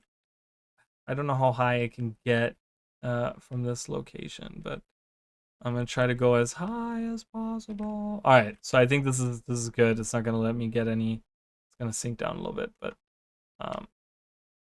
you know. So you can kind of look at this, and then we look at that, and there you go. You can definitely see the differences between the two, right? Like it looks very different. Like these bridges don't exist. Like these extra buildings, they definitely took these down a notch, and then the palace on top looks very different. It looks very, very different now in game than it does in did in the trailer. Like this is the one building they kind of kept, I think, from the like some of these buildings I think they kind of kept, but they kind of moved some stuff further back. There's also this thing that many people don't know. Do you guys see right here? And I don't think there's ever a time that's gonna be good to talk about it, or like a perfect time, but you guys can, do you guys see this line that goes straight through here, and how this looks like just houses that they stacked on top of each other, like just, you know, why did they make this wall so thick? They could have just made like this and it would have been fine, right? Like, do you guys see how much thicker right here specifically, how brighter it is also compared to what it is all around? Right, all around it doesn't look like that, right? It like kind of, it doesn't look as like thick, you know. I hate saying it like that, but yeah. So early on, and I swear to God, there is somewhere out there. If someone can find it for me, I would love it. I would love you, and I would love it. There was a district. There was a. They called it like a mode district or river district or something. There was actually, once upon a time, there was a map here that divided Divinity's Reach and Shamor. There was a map here, and you can go in it, and there was a moat. So there was the outer wall, and then was the inner wall, and in the middle was water or something. I think it was supposed to be water that went all around. It was like supposed to be this moat. And it was supposed to have bridges that went across this river that flowed through this like moat that they had as like a defense system. And I don't know, I have in my head this image of a screenshot that I saw at some point that showed a map of this district. If anyone can find this screenshot, please let me know, because I was looking for that at some point in time, and I swear to God that back then people were asking, because they never implemented it. There was like, I think there was like a map for it, but they never implemented it. So when you walked into the gate, you were immediately transported to the Plaza of Duena, and you didn't actually go into the district. because this was never actually a map that they worked on, or maybe there was like a concept map but they never actually implemented it or something. But there is a concept art of a map. I have it in my head where it's like you can see it. It's like it shows like a little like the roundiness, and it shows like different bridges, and I think it shows like right here or something. So if you guys know about that, anyways, whatever. But I think that's why this maybe looks like that, where the inner city, the upper parts are pushed back a little bit, because there's supposed to be actually a space. There's supposed to be a space between this outer wall and this inner part. So anyways, enough of that. I've always wanted to talk about that, but there's never been a moment that it's been good to bring that up. Anyways, so looks very different. Just, you know, the way that looks. This right here, you guys, I talk about this all the time. This is Kessex Hills, and this is supposed to showcase the transition between night and day. This field doesn't exist anymore in Kessex Hills. This is all destroyed. This is right here where the tower is. Where the tower, like the debris of the tower is like right across this field. It's all destroyed. This is this field right here. Up there is like Fort Salma and the little Seraph outpost that they have. Over here is, you will see it in a minute, is the, I think they might show it. So they show the transition from day to night, and then they show the bridge. So this bridge that we're seeing right here, this bridge, I think that's like in the back there, somewhere over there. So they're kind of showing this panning, very empty, but this is what Kessex Hills looked like originally in Guild Wars 2. There was a tree there and stuff. But they're showing like, ooh, day and night. But do you see how dark night is? Do you guys see? This is what we're missing. This is what we don't have in game. This is what nighttime looked like in early, like, wouldn't this be cool? Wouldn't it be cool if nighttime looked like this? I still, to this day, I'm like, man, I don't know who gave you that feedback, Arena. You should have not listened to that. Maybe make it a little brighter, but this is cool. Like, this nighttime is so atmospheric. It's so like, yeah, it's really good. So, and then they show off, they have these little herons here. If you guys don't know, a series that I have on my channel is the Animal Facts Easter egg series that I have. I'm working on part 5 at some point in time. I'm planning on making a part 5. Let's put it that way. But in one of them, I think it's the second one, first one or second one, I talked about these guys. These are super low polygonal, like heron or cranes or whatever they're supposed to be. And they're really low res textures, and they only have like really like stiff movements where they go like they look like little robots, the way that they move. It's really funny. So if you ever go, it's this little bridge that gets attacked, right? This is Fort Salma, the little bridge where the centaurs attack. If you guys are ever around in Kessex Hills, kind of jump down there. There's 3 of them. There's one more that's like down this way, downriver. But there's 1, 2, and then a third one down there. But look at them. Just kind of look at them. They're kind of funky looking. So, but we get like they have these weird snappy movements and stuff. This is just look at that char run, by the way. I just want you guys to see the char run. Look at how different the run cycle is. Very different. So it looks much smoother now, much nicer, because he just looks like a frog the way that he jumps. Like he does like a hoo. Like it's weird the way that he hops. He kind of hops. He does like a little on all fours. It's kind of weird. So they changed it. This is the little manor. This is Breeze Manor with a gate around it. This is in like Blaze Ridge Steps or something, early parts of that. Or no, Iron Marches. This is in Iron Marches in the very southeast. When you first come into the map, this is the little where the necromancer ghost is, where she kind of attacks the children and she takes her into her manor. That's her manor right there. So that's this forest. It looks also, I will say, this forest looks much denser in the trailer. There's way more trees, and they got rid of those. They got rid of these trees, I'm telling you guys. Let's actually have a look at that. I want to look at that now that I've said it. I want to look at the trees. It's Iron Marches is right here. It's Bria, not Bria's Manor. But if we walk right up to it, you guys will kind of see it's a lot less foresty. Like there's like, instead of having like two trees coming out of the same, like, you can kind of see it. Hold on, sorry, I have to fight off enemies here. Of course this is happening right now, but you can kind of see the chars running along here, and the camera kind of pans along like through here or whatever and kind of goes along that way. But you can see like this tree, for example, there was like 2 trees coming out of the ground here, and I think they did in multiple locations until they, like, I guess there was like too much forest going on or something, so they took that away. I'm not really sure what the reasoning was behind that, but oh, I'm gonna go just right up into the trees here. But yeah, if we go back to looking at the trailer, you can kind of see how there's way more trees around, skinnier trees, but there's a lot more of them, and there's actually like different lighting happening and stuff. So very different again to what we got. The dam, I don't think the dam again changed that much. It looks pretty much the same. So again, we get Logan's hair, and it doesn't look as dark brown as it did in the other trailer, but it's still not the final. Like I said, I feel like this particular hairstyle went through so many changes just because they want Logan to be the pretty boy and look really good. So still looks like Lego hair back then even. This is in Kryta. This is the Ascalonian Catacombs right in the beginning. This is Lion's Arch. And hold on, I'm gonna go right here. Do you guys see this? So this is a bridge that is, these are ships that are connected with different planks to make a bridge.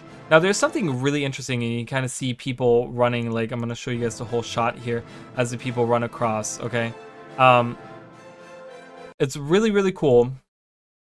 Now, let me go in-game, and I want to show you guys something, and I want to talk about something.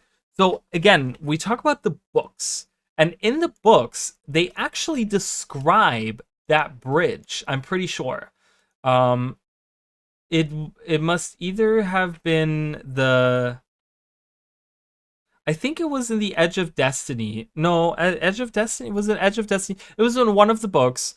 It's about characters going to Lion's Arch, and they're actually crossing this bridge, or they're looking at this bridge, and they're describing it in the book as in like, oh, these are like ships that are like, you know, these are like full-on ships that are hung up in midair, and they're kind of like connected together with like they describe exactly what you see, is what I'm saying, like in this trailer. But then this is the Lion's Arch that we got.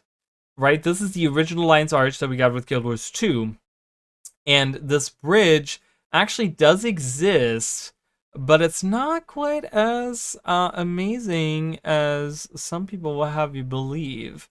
So it's actually right behind the Commodore. These are the Commodore's quarters here, but it's actually this bridge, and it looks different. I think it's not quite as majestic as it looks in the trailer.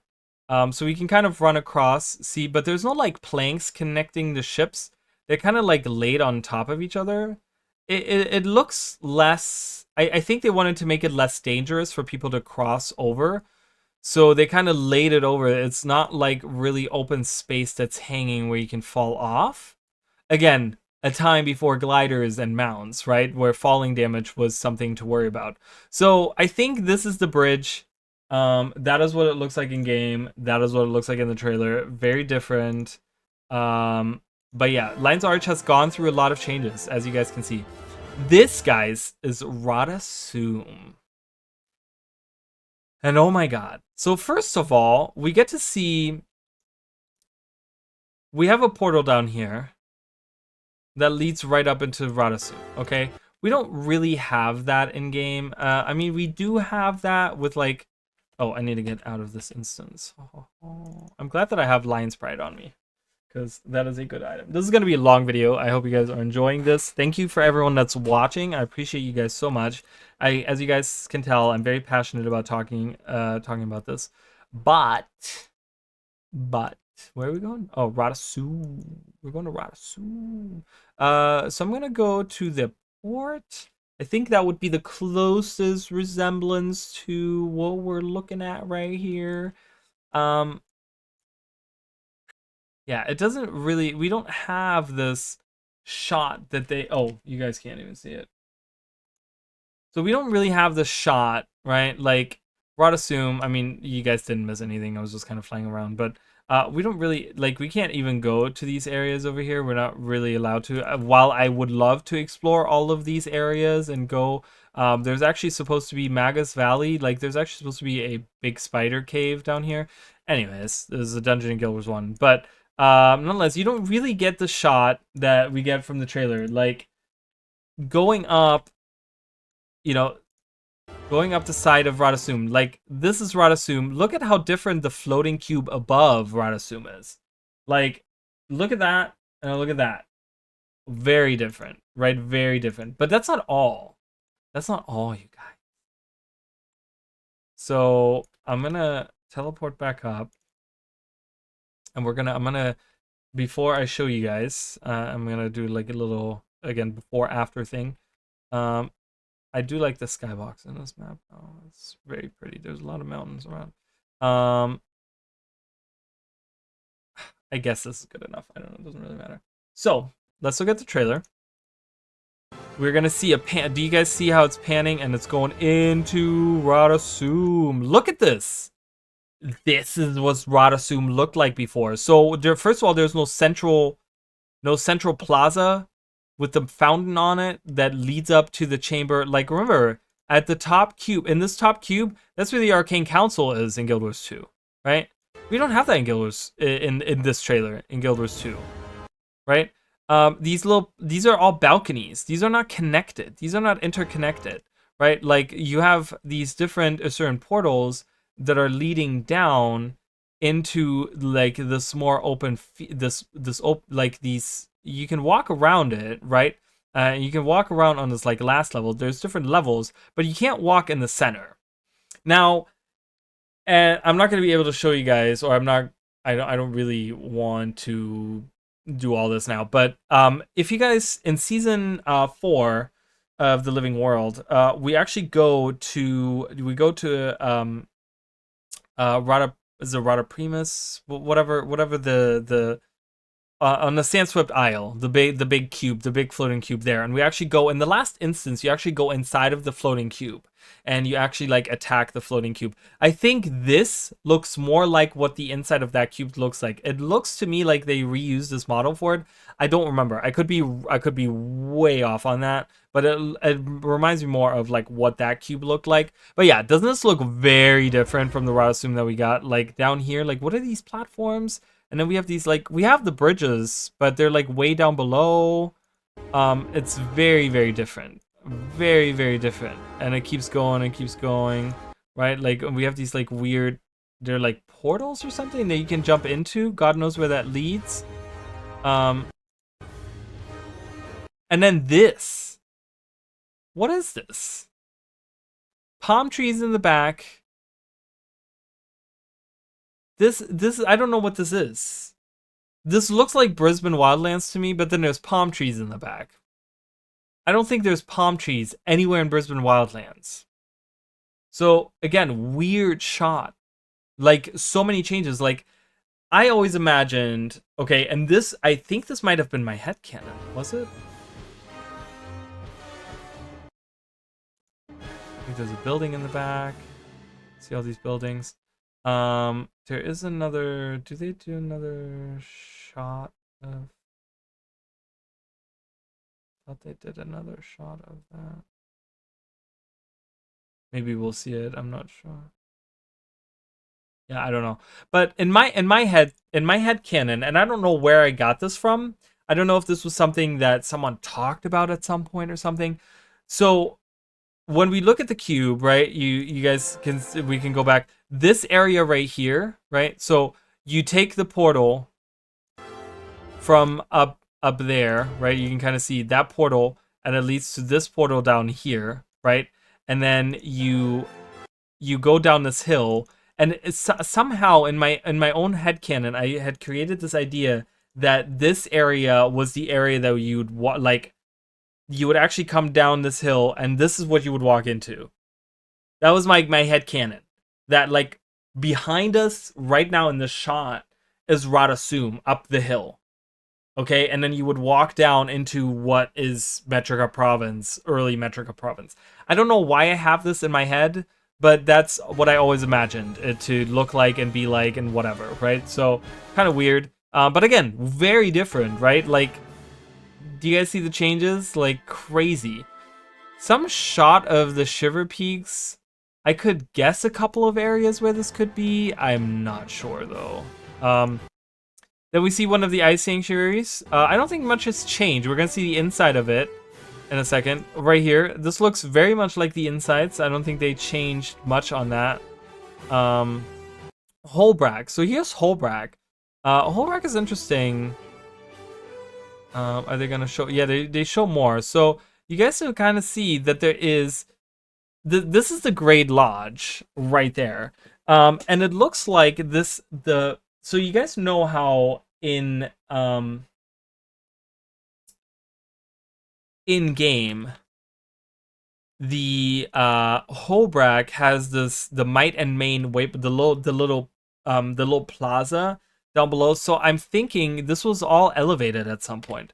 So these right here would have bridges that would connect to this area, but this area was actually elevated off the ground.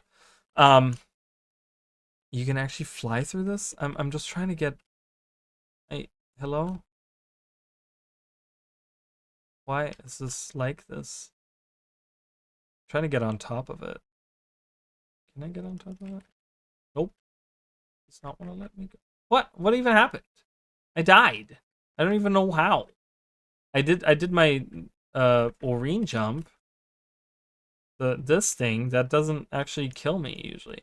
Anyways, so I think the idea was that all of this was actually elevated. I think there was an early concept about how they build Holbrack out of wood, and it was supposed to be this like completely this complete area where all of these lodges were built on a big wooden platforms that would go all across this whole area right here.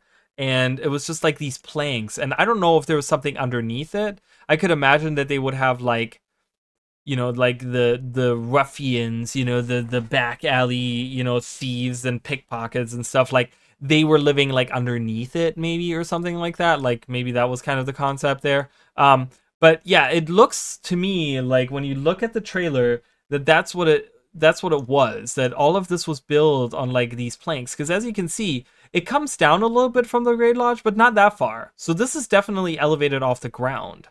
And you know, and it kind of pans around, or that's the Great Lodge. I don't even know.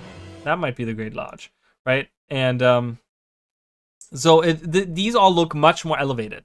These look like they're elevated on this scaffolding or something, on this like wooden structures. They kind of look like they're built, right? We get this like early shot here.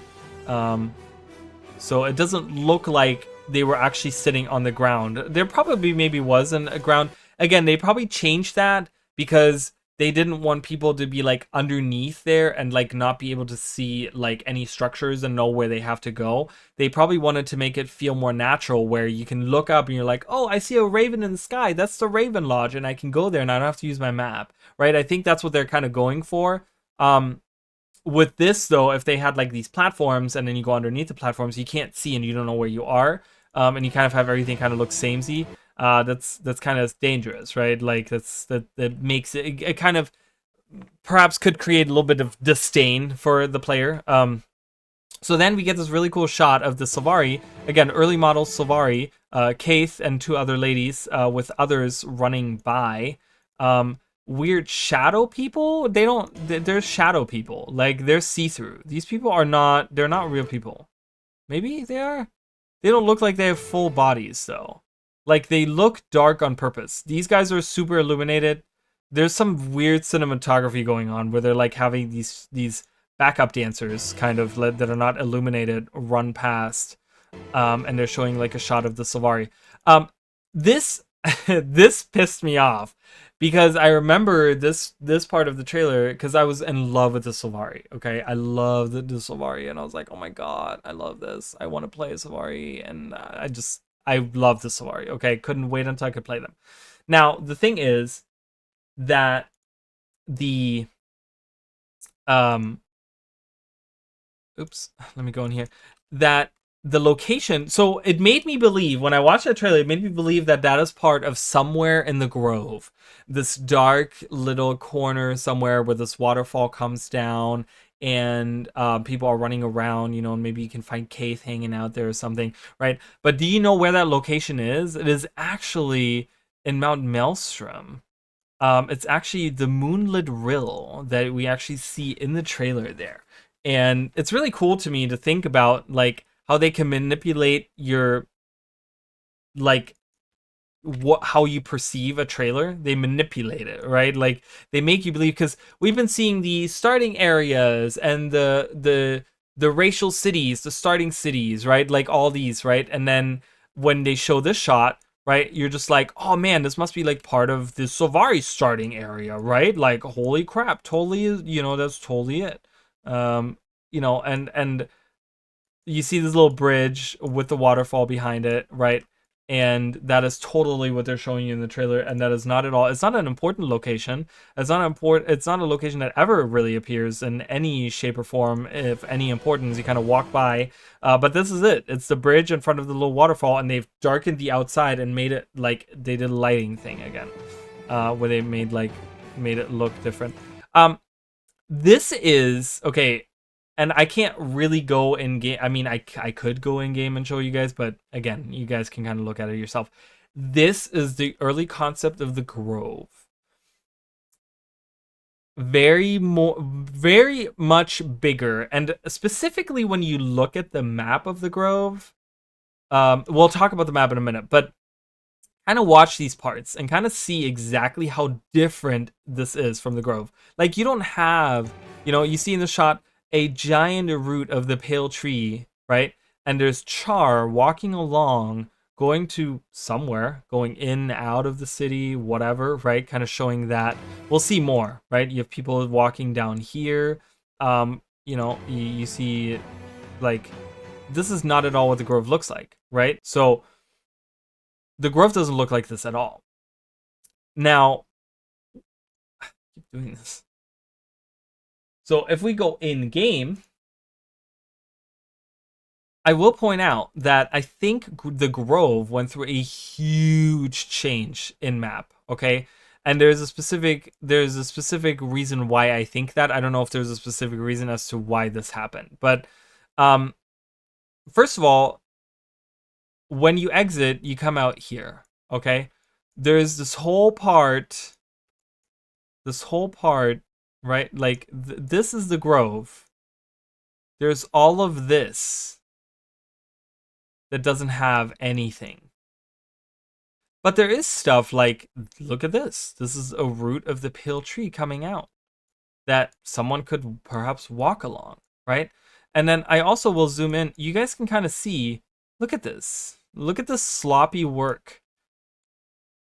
It's like someone went over something that was there with a paint tool with this color set, and they kind of just like, oh my god, I gotta draw something here. There's something here, right? You can see that someone drew this with MS Paint. Like, I could draw this with MS Paint right here. Like, I could literally, like, that is my drawing ability. You see this again over here, right? This is not an island.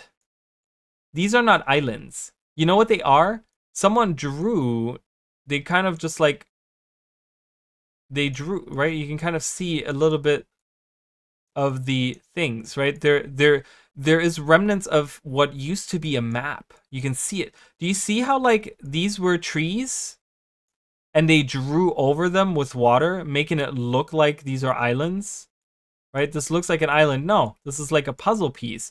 Someone drew over it with, like, you can see it in here. Someone drew over it with MS Paint and made it look different, because this whole map, they used this whole map.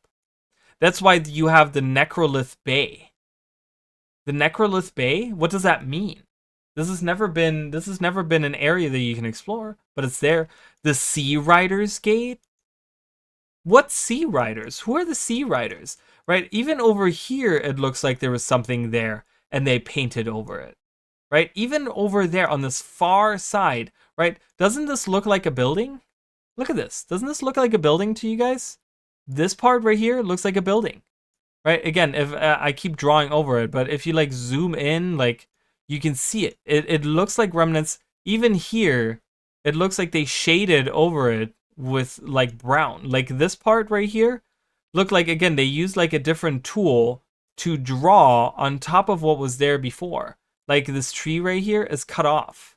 This tree continues actually this way, but they drew over it. So when you actually pay close attention to this map was very, very different. It was this massive, massive map where all these things were going on. And they cut it down to like this. They redid the entire map. You can even see a path here. I didn't even look at those. Like that might be a path. That might not actually be a house. That might be a path. You can actually see, right? Like we have these, but what about these? Right? Like don't these look kind of like, I don't know, something from over here? Like this part, for example.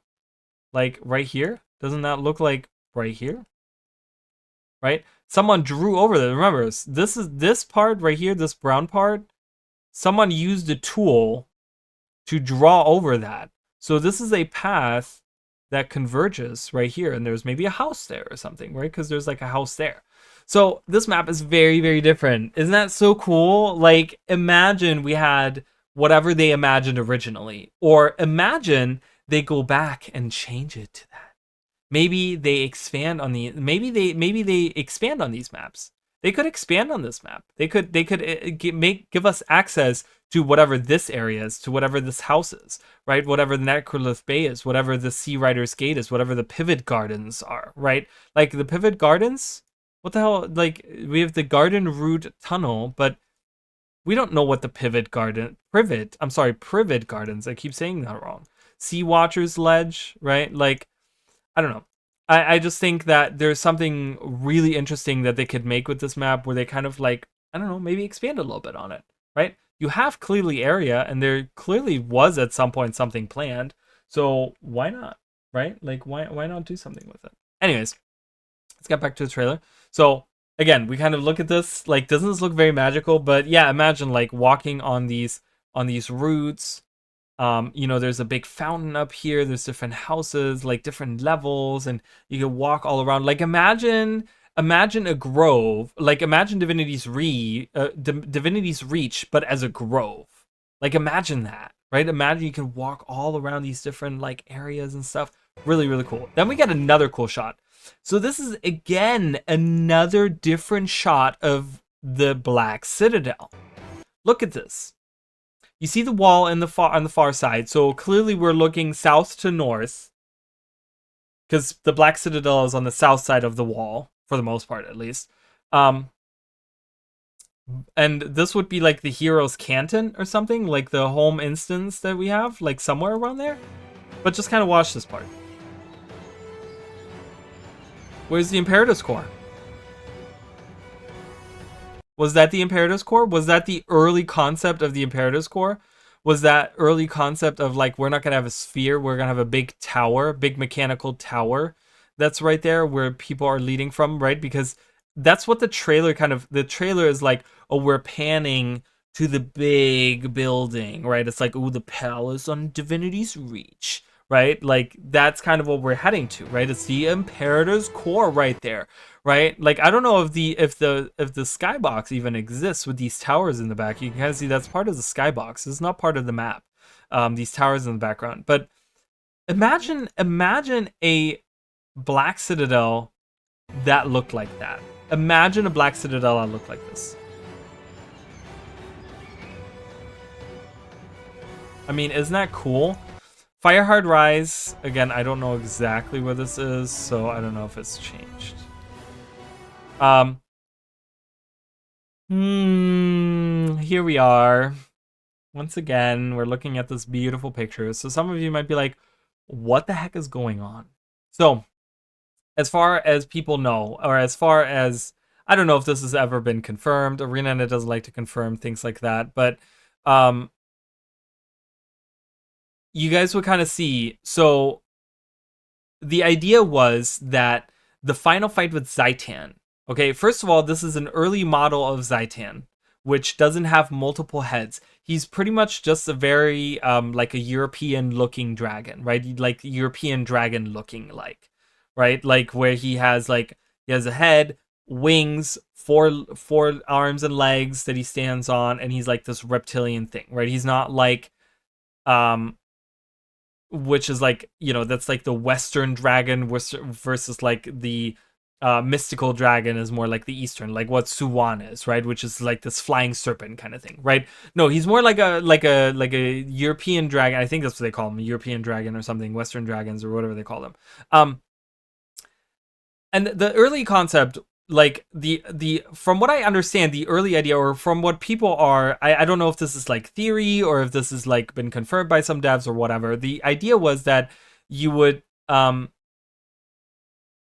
because remember, the explorable dungeons for Guild Wars 2 happen after the main story, right? So the core game of Guild Wars 2 has you ending with originally, and this wasn't really, they changed this. So originally, Ara, the story mode for Ara, is what now is the very final step in fighting against Zaitan, right? In your personal story. For those of you that don't know, like, Ara used to have a story mode that you'd go in. In order to defeat Zaitan, you actually had to get a group of people together. You had to get a group of 5 people together, go into the story instance of the Ara dungeon, and fight your way through this dungeon and defeat Zaitan at the very end. It was a very confusing thing, and that's why when you go into this last instance, fighting against Zaitan, that's why all of Destiny's Edge is there, because the story of Destiny's Edge in the core story is actually told through the dungeons. And so it was supposed to be this where the personal story meets the dungeon story. That's where they converge finally, right? It's like, oh, we're trying to fight Zaitan, and Destiny's Edge has banded together finally, right? The whole story is of getting them back together throughout these different dungeons that you do in Guild Wars 2. But like the idea is that they band back together with the pact at the very end. You're fighting Zaitan, blah blah blah, all this stuff, right? Obviously that was changed now, where like the final instance to your personal story you do solo, but it used to not be soloable, or it wasn't meant to be soloed anyways.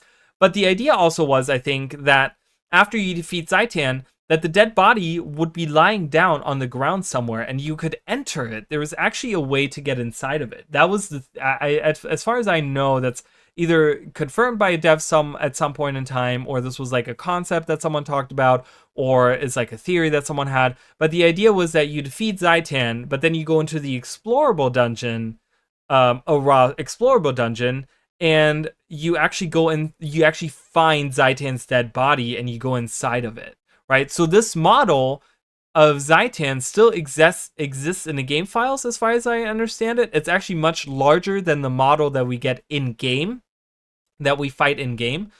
But yeah, and that was kind of the idea. So this is what the trailer shows, and this never came to fruition. Okay, so kind of a shame.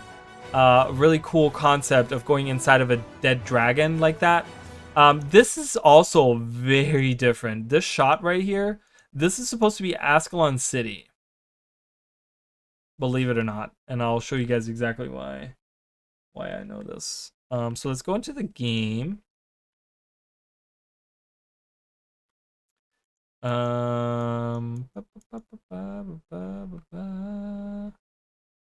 Supposed to be like Ascalon from the lake. You can kind of like look up to it. I'm sorry, this is a really long video. You know, I apologize, but I hope you guys are enjoying this. I just like to talk, but I think the idea is that it's supposed to be an early concept of this area. Okay, kind of like you can kind of see the wall, and the sharpness is up a little bit on my screen, so that's why it looks like way more detailed than usual, because I like to have my sharpness up a little bit. But yeah, so this is like, you can kind of see like there's a little like there's a little road that leads down from the city to the water, and then you can kind of see down here actually, you can see this building. Oh, I'm not pressing the right button. We're gonna go in there in a second. We're gonna go underwater in a second, but if we look back at the trailer, You can kind of see this is exactly the area, and it kind of, it changed a lot, obviously, right? But the road kind of, I think, leads down here. The reason why I think this is because of this piece right here that's poking out, and you go underwater and there's crate there, right? And you see this part right here, and there's more crate, which is kind of strange to see crate in Ascalon. Again, they took an enemy that doesn't exist in this region regularly, showing off more underwater stuff. But if we look at it in game, we go underwater exactly where these things are poking out of the water. These are the same structures, right? Like it's kind of looks just like these structures, but there's scale here. There's no crate. There's no crate in Ascalon as far as I know. There might be in some remote location somewhere, but yeah, I think that's what they're showing off is like this little area where they're swimming along. So I can't really stay underwater because I'm gonna get attacked. But yeah, I think this is what they're kind of showing off here. So again, showing a little bit different, like early map stuff.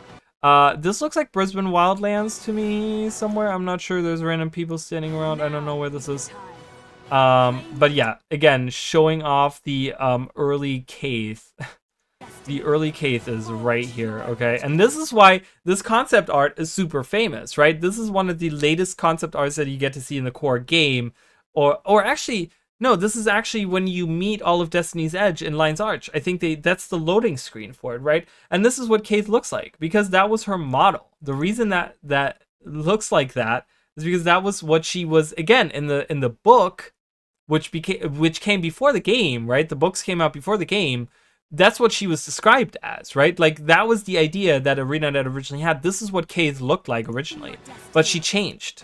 You know, she changed her hair and she changed whatever, right? Whatever she looked like.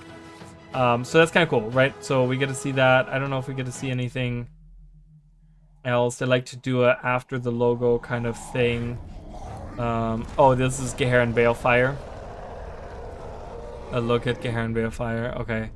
Again, the old trailers of Guild Wars 2 were so hype. You guys don't even understand. They were so hype, the early trailers of Guild Wars 2. Where people were like, oh my god, because it was such a different game from Guild Wars 1. Like, graphically, and like the story advancements, and like all these different things that were happening, and it was just like, oh my god, like Guild Wars is becoming this huge franchise, right? Like, that's what it felt like to people. Anyways, so now we're looking at the Races of Tyria trailer, the last one I'm going to show you guys. I know we're going on like 2 hours and 15, we're on 2 hours and 15 minutes right now, so thank you guys for sticking with me. It might be a little bit shorter because I have to do some cuts here and there for you guys, but that's what I've recorded so far. So I don't think I'm going to cut much, but I'm going to cut a couple of things out. So anyways, let's look at this trailer and let's kind of see what we can see there. I want to make sure that we watch it in HD. We want to watch it in HD, in 1080 HD. Concept art. Logan Thackeray. So they introduced the races, okay? So there's the voice actors are introducing themselves. I'm gonna lower this. Again, you guys can watch the trailers. I highly encourage you to do that. It doesn't take long. I mean, it doesn't take 2 hours to watch them, but it's really cool to watch them. So Divinity's Reach, again, we kind of get a look at Divinity's Reach. The upper palace area has changed. Like, these weird bridges don't exist, I don't think, anymore. Like, none of those are really there. The palace looks very different, I think, from like just it's kind of different from what it looks like in the end. But for the most part, the streets kind of look the same.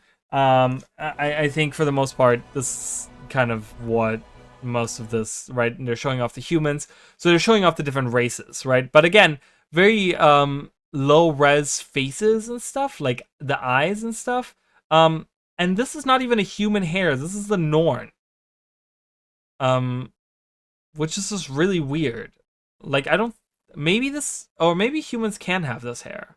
Maybe I'm just wrong. She looks like a Norn to me though, but it's just kind of weird. Anyways, doesn't really matter. But yeah, so they show Logan with Lego hair.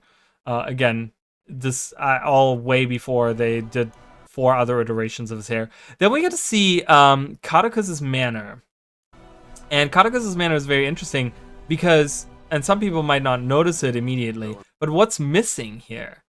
Missing is the floating face, the weird floating different rocks that Katakus has that make up his face because he's such a narcissist and he's so freaking psycho. that he has like a giant head statue of himself like in the garden. That's missing. The fountain is there. These fountains down here, they do exist in the instance, right? There's Seraph down here. But this is definitely Caduceus Manor. There's no other building that looks like this at all. But yeah, definitely the floaty rock thing is missing there. That was not there. I guess they added that later, at some point in time. This shot, you guys, it's great. It's really, really good. So you see people fighting in the fields. There's a windmill here, and we get a little bit of a look of more of Kryta. Okay, so I'm gonna go to this location in game because it's I think it's very different. It was one of the things I didn't actually compare, or I don't know. It's right here. I mean, I compared, like, I don't know. Compared is a strong word. I looked at some of this stuff before I did this video. But yeah, so enemies are fighting right, like, over here. And then they pan up, right? And you see all these, like, wood buildings. Because you can see, like, there's a pipe that comes out and it leads down, right? Like, this is what we're looking at. We're looking at, we're looking at this part, right? Like, don't mind the flapping of the wings, but it's not gonna pop up, is it? So that's kind of what we're looking at, right? You see the straw HUDs, and it's very much Guild Wars 1 in the sense that, like, that is what Guild Wars 1 looked like. It had these straw huts and stuff like that. It was very much, that was more Guild Wars 1. But then they were like, no, you know what? We're kind of making Kryta look more advanced, right? We do have this pipe coming out that's leading to the thing, and we have the sprinklers going on or whatever. But they did change this definitely to what it looked like, what it looks like in game. I mean, we can kind of like lower ourselves. There's no enemies around, I don't think, that are gonna attack us immediately, right? So.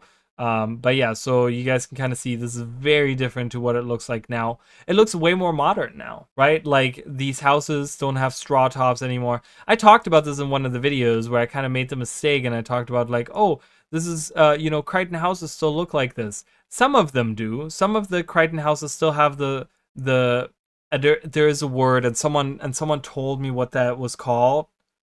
And I don't remember what it was, and I apologize to that person because I was like, oh, I learned something, and I forgot it. Oh my god, there's a word for what that means, and they were so kind to teach me, and then I forget because I'm such a jerk. So, but there's a word for that, where they have like a stone building with the straw on top or whatever. This is what Crichton buildings look like in Guild Wars 1. All of them look like that, right? Like, I think most of them look like that. But now they have made more modern. I think the idea was that they probably went through and they were like, you know, it's been 250 years. The houses probably don't look like that anymore. And someone was just like, no, we got to make actual, like, farmhouses, you know? Like, they, you know, someone kind of thought about that a little bit, right? So let's go back into the trailer. But yeah, it's kind of cool. Like, and it's also, the lighting is very different. It's very bright. It's very bright in this trailer. This is the Centaur camp. I don't know how different this is. I think this looks very much the same. I don't think that really your faith is your weakness, human. pays. Okay. So these are the races of Tyria. This is Ridlock talking about the Char. So look at this, guys. Again, we see the Imperator's Core far away, and I'm not going to go again to the Black Citadel. You guys can kind of go look in there yourself and see it. But look at how different. Again, this is what I imagine it. Lots of black smoke. We still get the black smoke in certain areas and stuff, but it's much more dense. It's a much more denser, like buildings, and like there's more levels to it. Like, the only levels that you get in the actual Black Citadel are inside of the Imperator's Core in the big, like, round thing, right? Where you can, like, go up and down and whatever, blah, blah, blah. There's different levels and stuff. But I wanted that for the city, too. The city doesn't really have that either. But look at that. Watch this. Look at this. Look at how different this looks. Then we have the arena, which seems to have been the idea of being, like, in between. Like, I feel like this is the other side of the round. And then what we're looking at right here on this side is the one, so it's like 2 spheres. And they're like apart. And like this part on the other side of that is where the actual town is. And then you have the arena that's like in the middle, in between the opened Imperator's core, right? The core isn't one orb. It's actually like pulled apart. That's what it looks like to me. Because this looks like the inside of the core. So it looks like they like kind of had this round thing that they kind of took apart and kind of like split it up. And that's what we're looking at there. So, and then the arena does exist, but it's like underneath and kind of off to the side from the Imperator's core. So it's not like splitting the Imperator's core up or whatever. So again, very different Black Citadel. Very, very different Black Citadel. And we get to see a bunch more random char stuff in any of the areas, Ascalon. Look at this early model of Ridlock too. His horns were black. They're later on they're brown, but his horns were black, which is kind of cool. I like that. There's air, showing off the Norn prowess. Do miss air in the story, I will say. Again, so we see more of this Holbrack on the wooden. Right, nothing is built on the ground. It's all built on this scaffolding, on this like wooden planks and stuff like that, right? You can kind of see a lot more of that, right? Like the Great Lodge, you come down and you don't go down onto the ground, but you go onto this platform that's clearly elevated off of the ground, right? You can see, like, as the shot rises up, like it's clearly elevated off the ground, right? And everything is more rocky. I actually like this because it makes it feel like they kind of just settled in this random area in the mountains, and it wasn't just like, oh, here's a giant open field within the mountains. You can build Holbrack there, right? Like that's what it kind of feels like now with Holbrack, where it's just like this giant valley where they then had enough space to build the lodges around it, right? Like I find this to be more natural. I would love to. This is one where I will say Holbrack, I would love to have Holbrack look like this. Again, I don't know. It might have been for confusion or for whatever reason they changed it. Transformations. We don't talk about transformations. This shot right here is what inspired me to make this video. Because I want to show you guys this exact shot in game. And we were already at this location earlier. I want to show you guys this exact location, and I want you guys to understand how much more I want in-game to look like the trailer. So much more. So much more. Is it nighttime right now? It's daytime. Crap. I don't know when nighttime is, but... So, this is the shot that we're getting in the trailer, okay? This is the shot that we're getting. It's this, okay? I kind of want to, yeah. I think I'm going to go on top of this house. Hey, just please let me go inside. Not inside, but on the side here. So this is the shot that we get. Let's see if I can, if that's pretty close to... It's too far down, I think. I didn't even look at it, but it's too far down. Look at this. Look at how dark this is. This is, first of all, this is the forest. So this, again, nighttime. We talk about the nighttime. Look how dark this looks. Doesn't this look way more atmospheric? Doesn't this kind of invoke a little bit more of like, ooh, it's dark out and it's scary and you gotta be careful and like, I don't know. I enjoy this way more than the night cycle that we have right now. Like I can just, I don't know if there's a way to reverse this, but please give us back the old night cycle. Like please, the old night cycle. Like give us this. I want this. But then on top of that, that's not even my only complaint. There's not only is there a tree directly right here, but there's also 100,000 more trees. Again, the other forest we were in earlier, way more trees everywhere. Okay. Right here, look at how thick, look at how dense that forest is. Okay, look at it. And now look at it in game. It is not that dense.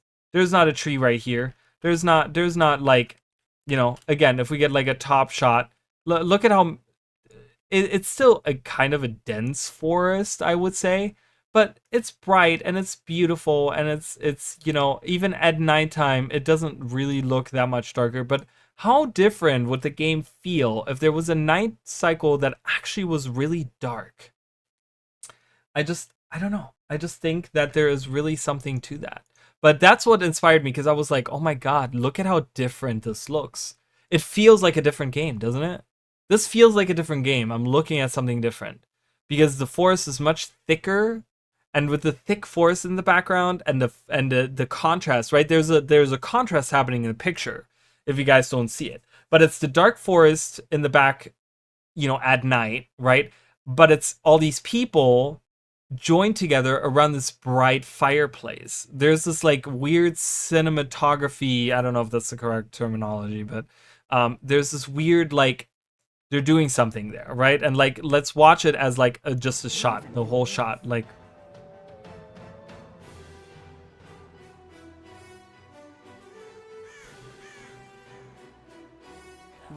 With ravens flying by, right? Like, how cool is that, right? It really invokes this, like, you know how they talked about doing Iceweed Saga, how they wanted like this macabre feeling, how they wanted the forest to feel like this dark area that you go into and you have to be careful because you don't know when an enemy is going to jump out at you, and like you hear whispers of Jormag, and it's all like very like creepy and dark and, you know, macabre, like I said, you know.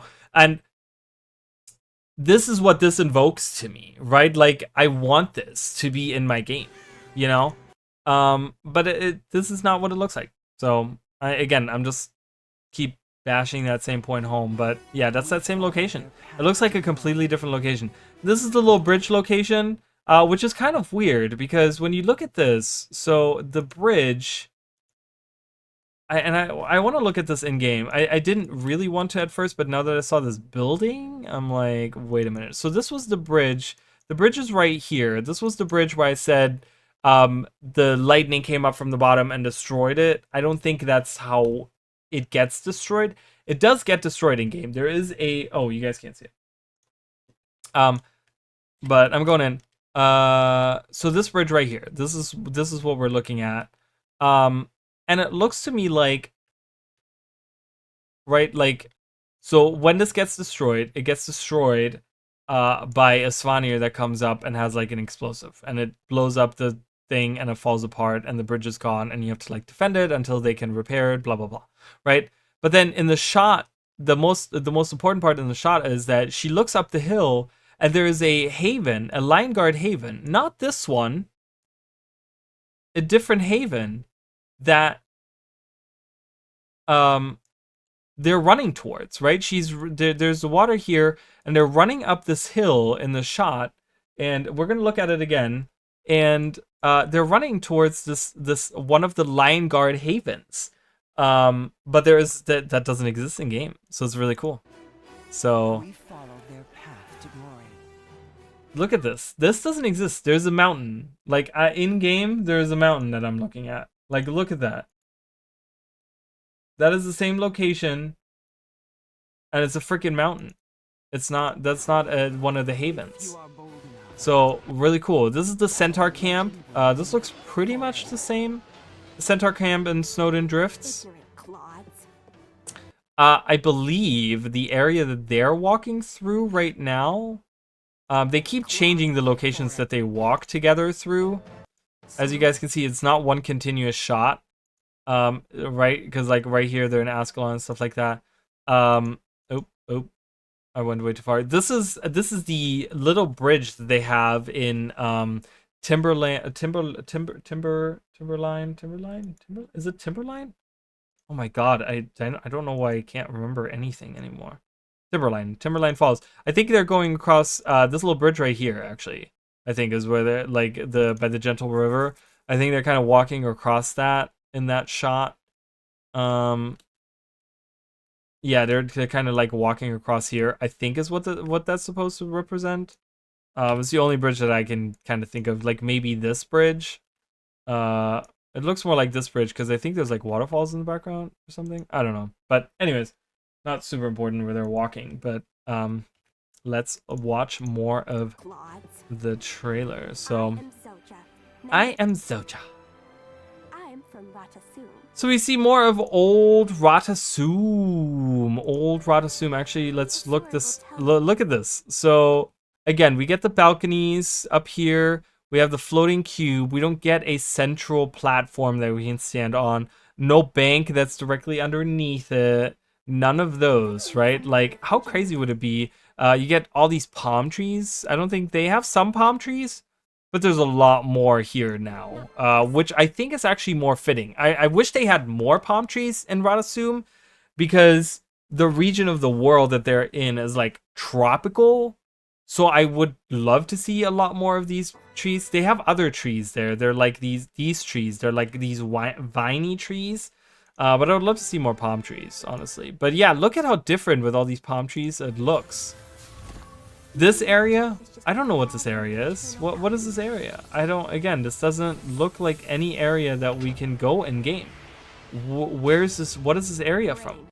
This area is, and I'm not going to go to it, but this is very apparent what this area is. It is, and you can kind of, once I tell you guys will know exactly what I'm talking about. It's this area right here. It's this little, the Ulta Meta Magicals waypoint area right here. Because they're the little bridge, the little stone bridge that they have in that camp is the dead giveaway for that. There's this little bridge right here, this little stone bridge.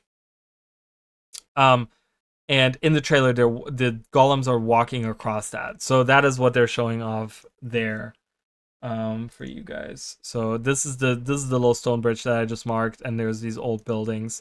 It looks a little different. I think they kind of changed it a little bit, but and this is the golem army like walking out of that area. Magic is not a tool. And then we get to see more of Early Kaith. Early Kaith, our new favorite character, Early Kaith. That's why she looks like this in the concept art. When you see that concept art and it doesn't look like her and it looks like completely different, it's because she used to look different. She looked like the concept art. So look at the grove, you guys. This is what I'm talking about.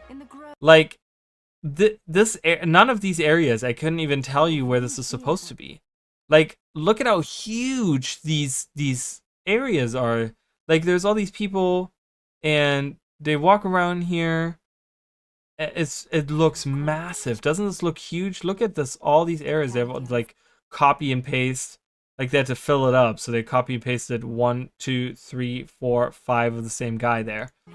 But yeah, and then you go down, and there's more layers. Like we knew they had always talked about how the grove is in layers, right? We always knew that they were in different layers, with the top being the Amphala's chamber. You know, with the avatar of the pale tree and the tablet and stuff like that. Like they've talked about that many a times, but you know, they talked about these different levels, and we do have them existing, but remember, it's a much smaller space. It's not spread out. This is way spread out. This is what I would call an actual grove, because it's so like viney and tendrily and like roots everywhere, and it's like, oh god, look at this. And it goes further down, like this weird lamp. Like we do see those in game, but and then it goes like into, look at the lowest layer. The lowest layer is like different. It looks very different, right? And it, like, look at how far down it goes. Like, just, I'm gonna show you the whole shot as a whole, and just pay attention to how far down you go. From up here, right, this is the upper layer, and you go down, and there's another layer here, and then there's another layer here, and then there's another layer underwater. Down here, people swimming. Crazy, right? Like, how different that is. How different. So different. But yeah, so you see all the early... This is what the Savari looked like. They look like elves. This looks like elves, right? They don't look like plant people. They look like elves. They even have the spiky ears. They are wearing, right? They're just wearing, like, this is the culture armor. it doesn't look like plants, really. Like, it looks a little bit like plants, but it looks just kind of like she's wearing it. You know what I mean? Many of these, I mean, this armor set does exist in game. This is one of the cultural heavy armor sets. This is a light armor set. All of these armors, I think, exist in game right now. But yeah, they don't look like. This hair is cool. I wish we would get this back. That's kind of a cool hair. This hair, I don't know if we have anything like this. I love that. I would love to see that come back for the Sylvari. Even that for the guys. Like, that's kind of, I don't think we have that. So the hairstyles, actually, I like them. I wish they would, like, have kept them. They could have just upgraded them, but we have what we have, I guess. So, but yeah, we get the shot. So, and then we get the shot of ore going. I think I know where this is. Such a weird shot again, and we're almost done, you guys. We're almost done. And then my voice can relax, and I can upload this. I gotta edit it first, but I think it's right here. I want to say. We're gonna look at it. This is a video that I've been wanting to make for a while, and I'm very excited to. Like, I had ideas for it for a long time, but then only recently when I saw that trailer and specifically that shot of that, I was just like, oh my god, I need to make this video. I was thinking it was over here that they were running. No.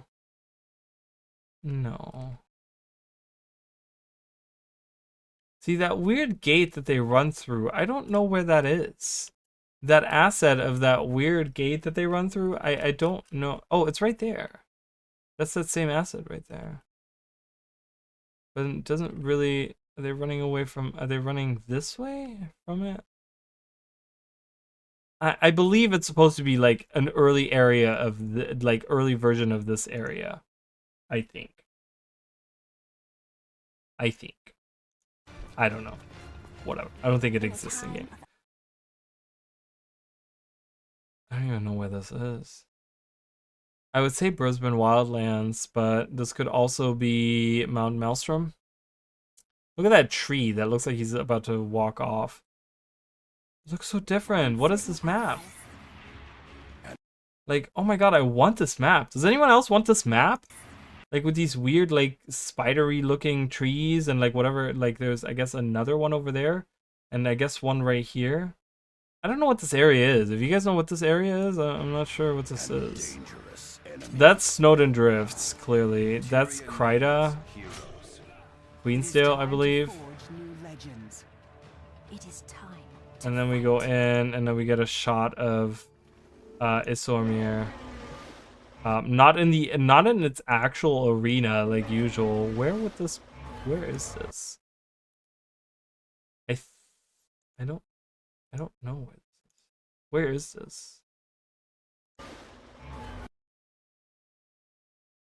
I don't know where this is. I think this is either like Timberline Falls or Lornar's Pass or something. That's why I was thinking Lornar's Pass the first time around, but again, I don't think that's an actual location that we see.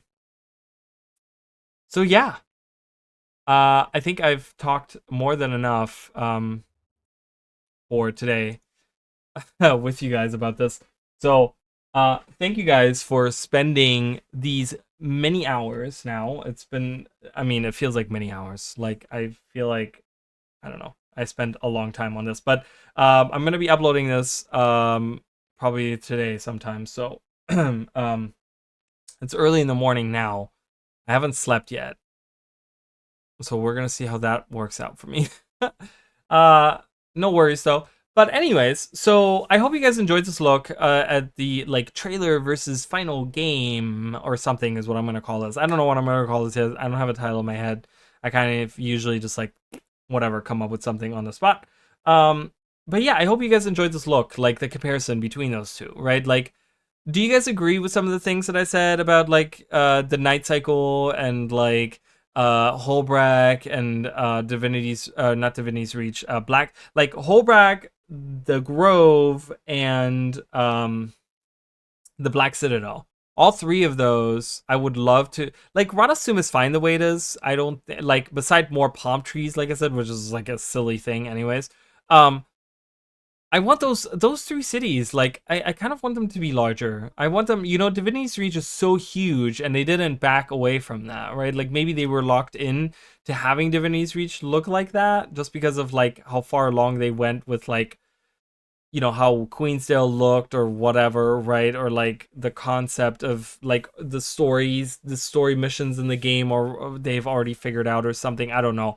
But it's just kind of cool to me to think that we could have gotten different cultural cities that looked different, and maybe even different maps, right? There was like other maps that we saw that I didn't really recognize, and, you know, having like a different day and night cycle, like having a darker, having forests that are more dense, you know, things like that. Like, I would love to see, you know, like I said, one of the videos that I'm going to be making at some point in time, because I want to do a couple of different expansion concept videos that I have, but one of them is like the return to Tyria, right? Like going back to Tyria and kind of changing some of the maps up. Kind of changing, you know, what they were before, and just kind of like, instead of getting new maps, we're kind of revitalizing, you know, maybe even just to start, like maybe even just the racial cities in the starting areas, right? Like not changing them by adding random events that they keep doing to starting areas, which I think is such a dumb idea, but like the invasions, like when the Awakened invade, you know, stuff like that. I hate that. I think it's so confusing for new players. It's really silly.